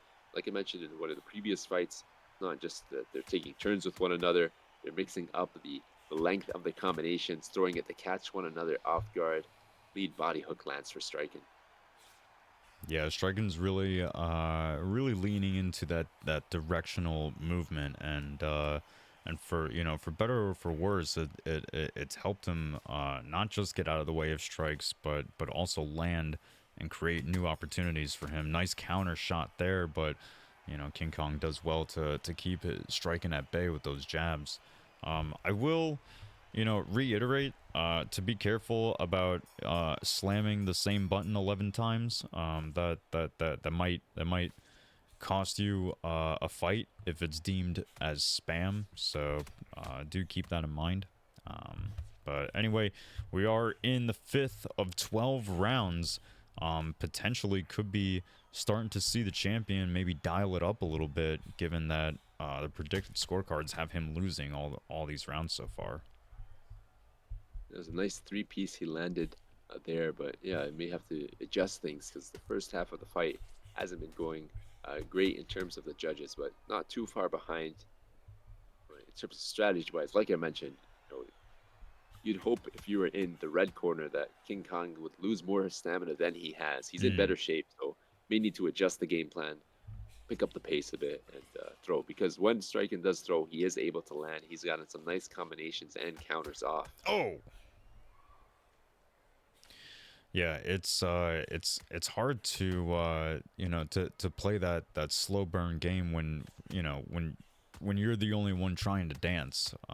It takes two to dance, right? So you know, you've got a guy who's also doing very, very well at selecting and being very selective about his shots. I mean, you know, it seems like King Kong is also under the same, you know, education of, you know, I'm not really going to commit to my combos unless that first one and the, you know, the rest thereafter follow. So, you know, they got to land to commit to it, which King Kong has done very well. Yeah, when a shot is whiffed, they try and get out of range to avoid the counter that comes afterwards. Oh, Because, ooh, the counter window can be quite large at times. You know, if you're out of, you think you'd recovered, but you still get the flash on the screen, and your opponent you get stunned for a moment. But mm, um, King Kong's head health was red for a bit there. We do see a bit of the damage there, health and stamina at 90%. No cuts or swelling to really worry about at this point. But we're just about at the halfway mark, one round to go before we reach there, and then we'll see the predicted scorecards if we make it out of this round. You never know what could happen. We get another flash knockout. yeah, yeah, true. Well, just another reminder, if for those of you that are watching, if you're not already in the Discord, the links are in the chat. Both MMA and boxing, Sundays and Fridays respectively, is when we put on events. You know, the channel being affiliated isn't just the first big thing to come to TC. It's only the tip of the iceberg for 2025. So a lot of big things in the works for this year, and we're trying to start off hot with Total Conflict Undisputed 7. So here we are, Strqin, the two-time champion, with a big overhand shot, dodges a hook over the top, but man, he gets a big shot counter to him. Gets a nice counter jab of his own right after that. The guys are exchanging counters, both being measured in their approaches. Just over a minute to go, and again, we saw Strike get the dodge off, not immediately throw. Perhaps conserving his stamina a bit, and sometimes can be a bit over eager trying to get a counter, but your attempted counter ends up getting countered, and you're worse for wear there. So Oh, nice jab into rear hook there by King Kong.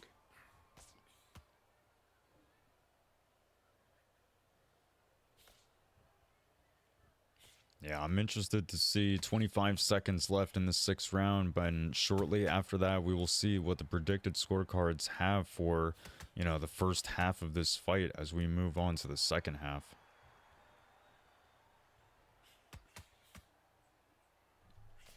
Double jab again, posing problems for Strike, and King Kong just peppering him with that lead hand, but nice two punches landed right after that.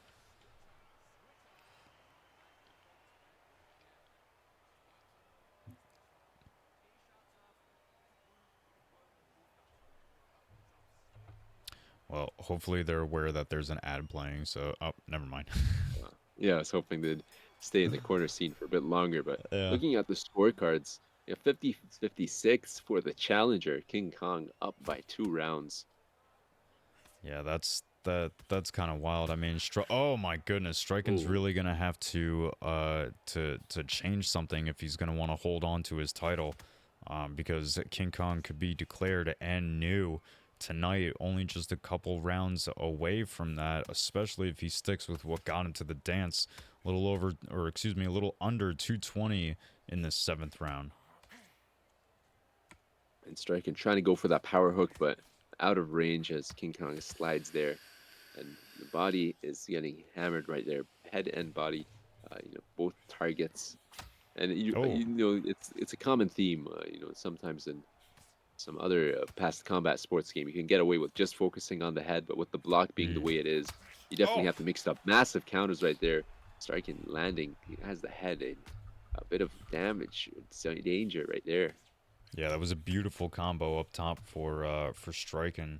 Love to see him, replicate that and repeat it more often, especially now that we are in the second half of this fight. But my goodness, I mean, working off of just one arm, King Kong landed quite a few shots there that was able to keep Strqin at bay. Rear hook into the jab, and I mentioned it before, a bit unconventional to be mixing in the jabs, like other than the beginning of the combination, but it's working for King Kong. Mm-hmm.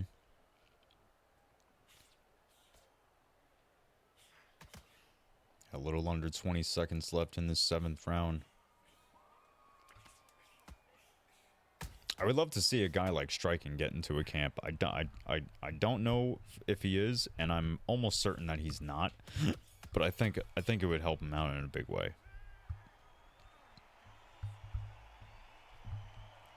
And that's even talking about. I'm sorry, Conan, but that's even talking about the guy who's currently the champion. Like, I think a camp would help out, you know, the guy who's considered the best right now in a big way. Yeah, it can definitely help. Like we mentioned before, with in terms of the cornering, there could be people in his ear giving him the reads, perhaps a bit of urgency, perhaps suggested, making, because sometimes you're not sure whether your game plan will pay off. Help to have some other people make the call to really change things up. Yeah. Nice three-piece combination landed there by Strqin.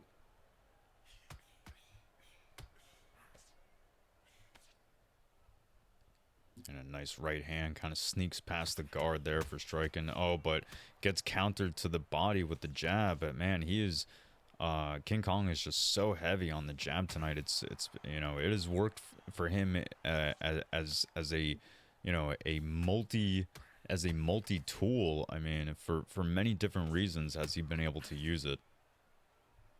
Yeah, and speaking of pressuring without throwing punches, that's something King Kong is doing well. Even before his stamina had fully recovered, he was still in Strqin's face, helped create that sense of pressure and cause a bit of panic. Like your opponent's ready and raring to go into another exchange right after you came off of one. So really help throw your opponent off of his game. And nice two-piece landed past the guard there by Strqin. Okay, and I'm getting word from the back that that Strqin is in a camp. He's with the Regicide camp, so that's news to me. I've heard of the Regicide camp, but you don't really hear much about them all that often. So, oh, big shot lands over the top for Strqin and really put the hurt on his opponent. And got his head health in the red there, but only a few seconds left to go in the 8th round. So King Kong should be able to escape here without too much damage. But ooh, big rear hook landed right there by King Kong with a bit of counter. Heading into the 9th round, loading is taking a while, a bit concerning. Hopefully we can continue. Oh no, not the main event. Oh, please. Why you gotta do us dirty? We had such a good card. We had such a good card. This was like the least cursed card. Ah. Yeah. Man, Uh-huh. you hate to see it. Yep. Oh my god. Yeah, nobody even wants to see the towel being thrown. Yeah, this is all right, so what do we got? What all 12 all 12 rounds all over again? We want to be I'm just kidding. I'm going to say. Oh man. Well, how many rounds was that? Was that 7? 7 rounds with the 8th round not being counted? Well, I don't think we can do 4 rounds. So let's see. I'm going to wait to hear. Oh, 865. that's so disappointing too. All right, I'm versus is in the back. Verse, you tell me. You tell me what you want to do, homie. That was 7 rounds. So, with the 8th round not being counted. So you tell me what you want to do. You tell me. This is for the title. So, damn, he only threw 3 power punches and landed all 3 of them. That's wild. I'm not sure. Yeah. And we may have completed the 8th round and we're going into the 9th. Of the best memory. Yes. I mean, we did complete the 8th round, but it's bugged, so it didn't count it. Yeah. It'd be nice if we could see the stats. Maybe it. Well. Yeah. I don't know. I want to see. I'm curious as to what Verse has to say.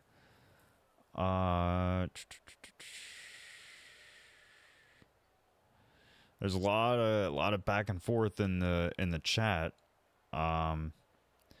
I mean, quite possibly may have to scrap it and come back, spamming body jabs in the pocket, which interrupts everything with what a playstyle.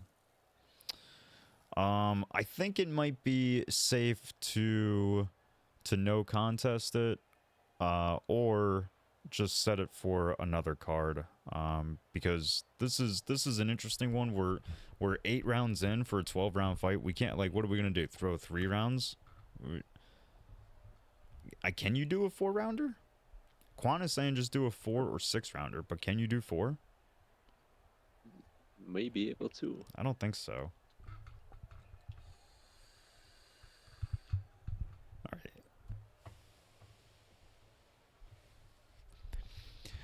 Dang, that's crazy. 3 rounds, but double the damage. That'd be wild.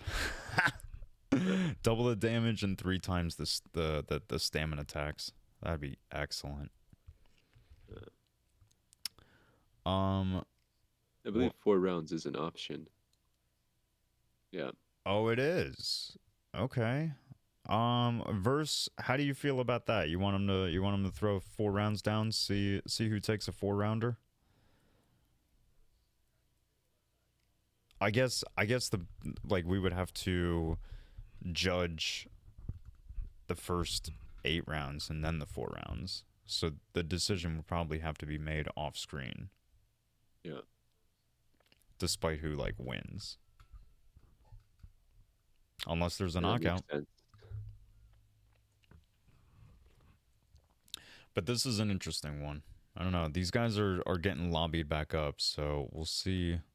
We'll see what happens. 8 rounds done out of 12. Okay, thank you, Croton. Let's see. Verse is saying do a 6-rounders. So Verse, personally for me, it does not matter if I'm good with it. It's your league, so you tell me if you're good with it.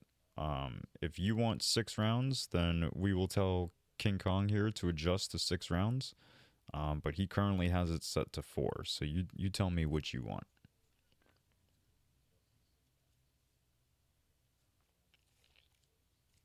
Quan is okay. Well, I guess King Kong already switched it to 6. So I guess we're just waiting for Strqin to get an invite, and then we'll run 6 rounds back. I think maybe in the verse is asking for a 4. Yeah, let me go with a 4-rounder. Okay, versus is saying to do a 4-rounder now. Okay, all right, so cool. He already has that changed. Excellent. I'm gonna go ahead and run a 3-minute ad now just to get that out of the way and get some extra time on the clock so it doesn't interrupt the fight. If you would like to avoid these ads, you can subscribe for $5 a month or with a free Prime subscription, or you might be lucky enough to get gifted a sub. This would also help you see VODs once the stream ends. Those will be only for subscribers, so please keep that in mind. But looks like we got quite a bit of time, so without ads now, so hopefully that should work. Strqin still probably waiting for an invite or needing to take an invite, so we'll see how long that's why I ran the ad now while we're waiting.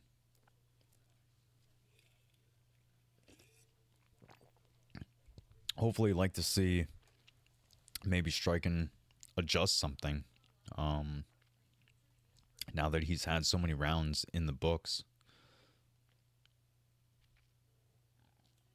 Yeah, it's a lot of time to adjust to your opponent, and we see a different approach. Like there was the game plan seemed to be for Strqin to take King Kong into the deep waters, tire him out there, but King Kong was doing well to maintain his stamina, so perhaps a fresh start wouldn't be taking too much away from that.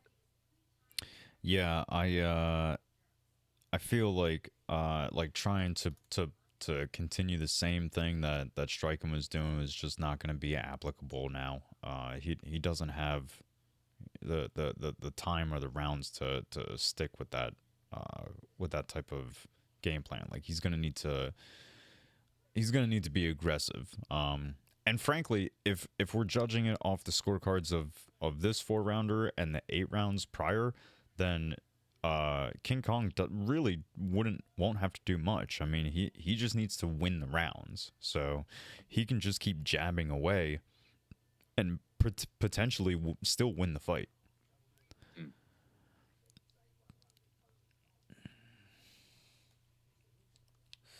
Yeah, because if we are adding up the scores, I'm not 100% sure if that's what we're doing. We did have a 2 to 3 round advantage on the judges' scorecards.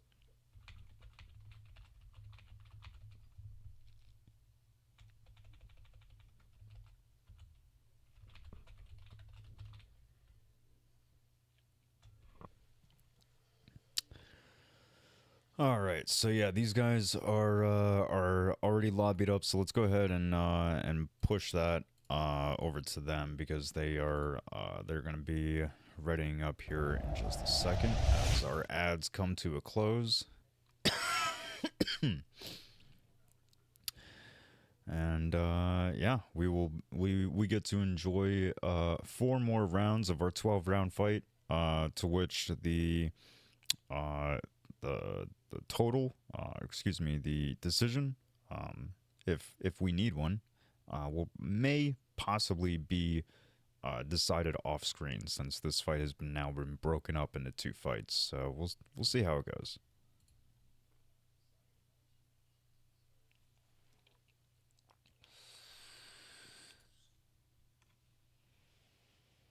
Yeah, it'll be interesting to see how both of these guys approach the fight, because, like you said, only 4 rounds to go, full stamina, full health. You really want to make sure you swing as many rounds as you can in your favor. Yeah, big shout out to everyone who's still watching. You guys, at the end of the day, are the MVP. You know, whether you're here to compete or otherwise, you know, you're supporting us just by watching. So that always helps, and we appreciate the support. But here we go. Arguably the 9th round, and immediately the stream starts lagging. Yeah. All right. Okay, there we go. Yeah, but we have the corners have been swapped. Strqin, formerly the red corner. Now he's in the blue corner on the right side of the screen. Eat a few jobs. Oh, we got another disconnect. All right. I think it might be ideal to scrap this. That is the craziest thing I think I've ever seen. It's his internet, Strqin is saying. So what, he can't stream and compete at the same time? So is that what's being said?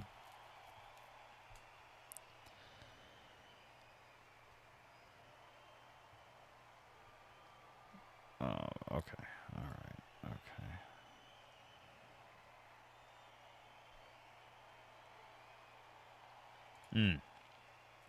All right, still lots of back and forth in the chat.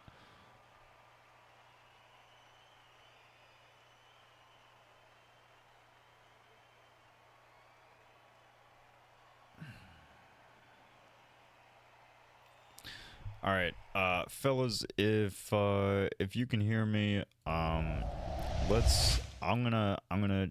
gonna be kind and say let's try one more time. Maybe if we can get Strqin to either stream or invite. I'm not 100% sure what needs to be done. Just something, please. Because this is only dragging out, frankly, and yeah, it's not working out for your boy.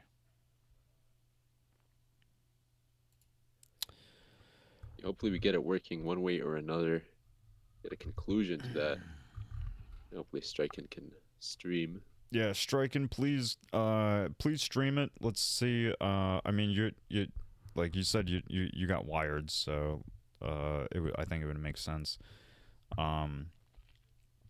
Strqin, you go ahead and stream. We're gonna give this one last shot to do the 4-rounder. If it boots us all out again, we may have to call it a no contest. That's something that I'll have to talk to Verse about. So we'll see what happens.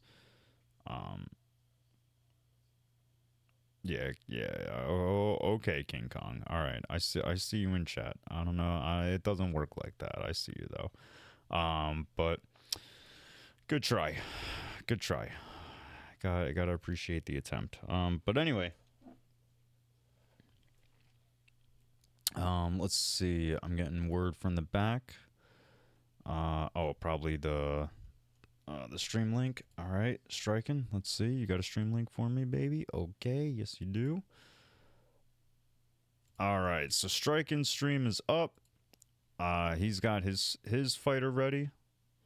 King Kong is in the lobby, getting his fighter ready, and I have it full screened on the wrong screen.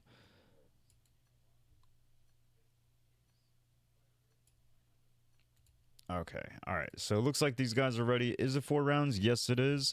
They have already thrown themselves into the match. So let's go ahead and get it shifted on over to them. I gotta stop using OBS manually. I have hotkeys, and I'm just so not used to where they are. All right, 3rd time's the charm, y'all. Let's hope that we can get through the next 4 rounds so that we can get to the end of this. Because I wouldn't want to call this a no contest, but you know. Oh, nice couple counters start off this 4-round slightly exhibition match immediately for King Kong, but you know, Strqin's able to get a couple of counters of his own.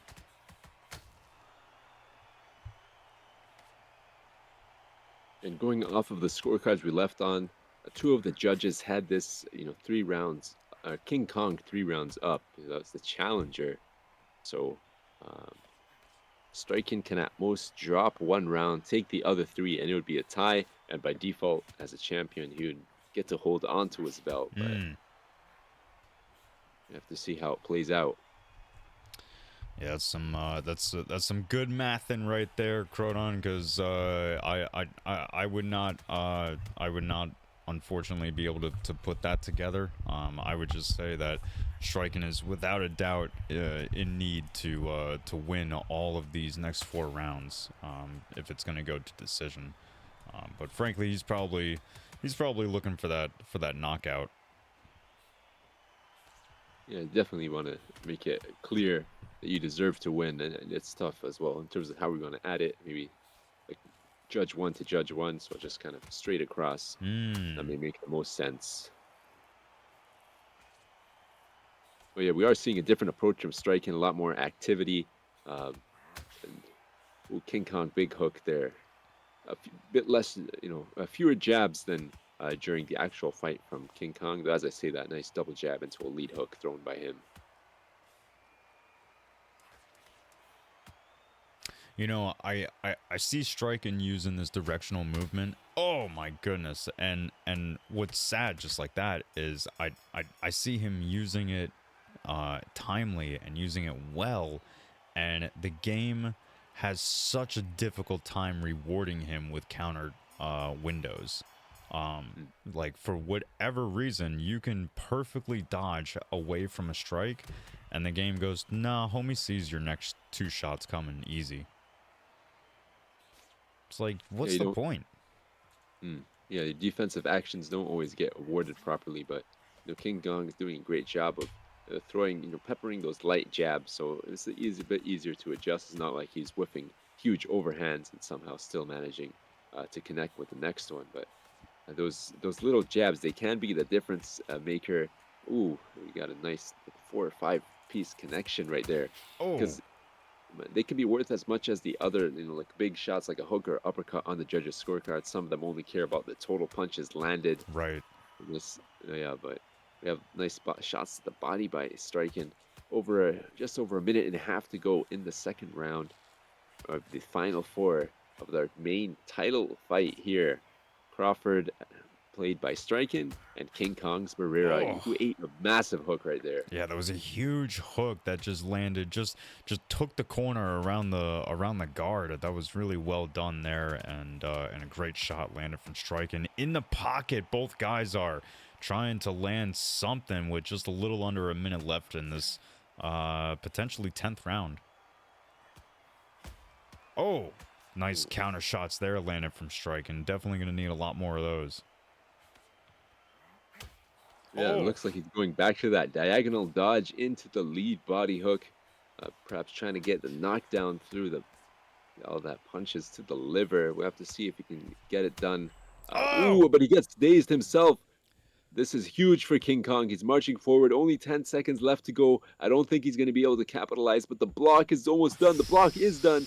He needs to land a couple punches, but Strqin manages to stay on his feet Oh as the my round goodness. ends. Wow.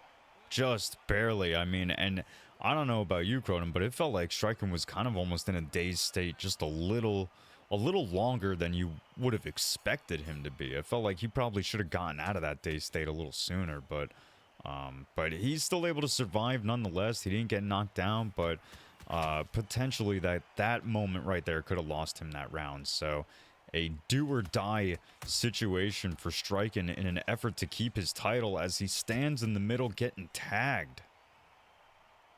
Did land a nice one too there. He's blocking some of these shots, so it's not all one-way traffic, and those shots blocked will lower King Kong's accuracy. But, ooh, another massive rear hook, and that has him reeling backwards for a bit. We do see that head health kind of in the orange-yellow range. Ooh, but lands a big hook of his own. 2 minutes to go in the third round, or rather, round 11 of 12. Lands a jab as he exits the pocket. Oh, and a big body shot lands dug deep down into King Kong's body, does Strqin. But Yeah, will that it was- be enough? Apologies for cutting you off there, but that was interesting timing because he did the diagonal dodge, didn't go straight into the body shot. He leaned back with his block up, then threw it after a moment, and it did land. So mixing it up, beautiful step back, a rear hook gets the counter flash. A minute to go in round three, but so far it's been Strqin who got dazed, and King Kong is standing strong. Minute to go, round three. Ooh, big shots and with a three-piece combo that lands with a heavy one over the top, but Strqin is able to land a couple counter shots to get some damage of his own. This has been a very active last couple rounds. I mean, obviously that's needless to say due to restarting the fight, but for what it's worth, it's made for a much more active and entertaining main event. Yeah, I think that's in large part because Strqin knows he's down on the card, so really abandoned that long-term game plan. Yeah, and like you said, the rounds are reset, but he's picked up the pace, and likewise, that's allowed King Kong to open it up more. And it looks like on the predicted scorecards, he's swept them so far. Crazy. This is crazy. I mean, for a long time, when Strqin won the title the first time around, it seemed like he was just going to be unbeatable. It seemed like he was the powerhouse of the Xbox division. And then Kano snuck in as a late replacement. I think Strqin actually turned up as the late replacement, putting his title on the line, and ultimately lost it to Kano, which Strqin then got back from him. But it seems like, man, every challenger that Strqin comes across is just harder and harder, but this could be a huge moment for Strqin as he hurts his man, not able to stay completely up with him, big shots landing to the body, but King Kong is able to recover. A minute 30 left. It looked like he landed just enough of those body shots to get the job done, but he did stay on his feet, even taunting afterwards to show that he's all right. Ooh, massive shot to the liver right there. Just over a minute left in the 12th and final round. Digging to the liver and then finishing off with a big hook upstairs. And, he blocked that power hook of Strqin. It looks like his title may be slipping away from him. Yeah, I mean, this is very much going in King Kong's way. I mean, was kind of already the story in that fight in the first half of the fight, but now in the last four, I mean, you can really tell that this has not been this has not been a cruise for King Kong. He didn't just cruise through these rounds. You know, he fought through them, and he it looks like he's won every single one. Yep, in some ways we'll have to see who the judges give it to. And yeah, no surprise there. Yeah. 40-36 for Mark Antonio Barrera. And that's King Kong, and, you know, trying to do some, what is it, 40-26, or 40-36 rather. So I'm going to try and add up the scorecards. My calculator app comes up. So 108 to, apologize there. Yeah, 108 to 101. No, did I do that right? Oh yeah, because there's the 8th round glitch as well, so that kind of messes things up there, and not started being out of 120. But, you know, regardless, you know, King Kong was on his way to winning in that first fight. It seemed like you never know what can happen. There's always a possibility of a comeback, but he won the majority of the first 8 rounds, and he swept the final 4. So congratulations, and new. Yeah, absolutely. Congratulations to the new Xbox champion that is King Kong.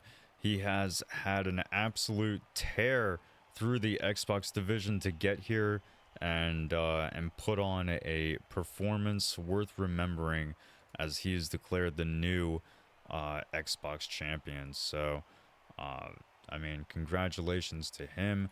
What a night for this card outside of you know, a slightly cursed main event. You know, we had an excellent card from top to bottom. Croton, we as we are about to finish off the night and call it for all these beautiful people, do you have any parting words for everybody before we go? You know, just thank you to everyone who's tuned in, and thank you to everyone who's making this run smoothly behind the scenes, as well as the players who put on a great show. I think the card went quite well. You know, aside from the hiccups in the main event, unfortunately, but, you know, the shift to 6-round fights in the undercard uh, served some action-packed bouts. So, yeah, it was a fun one. It was. It certainly was. Croton, thank you as always for joining us. You know, you are very much as much of a fan favorite as a lot of these competitors draw. So, you know, people are showing up to see you, my friends. So we appreciate you being here. That's the same goes for everyone who's watched. We appreciate you being here as well. Total Conflict MMA 9 this Sunday. 12 p.m. I believe Eastern Standard Time. I can't believe I don't know the time of the events that I run, but it is what it is. Vuk versus Muay Thai Jesus for the PlayStation title. That will be a fantastic fight.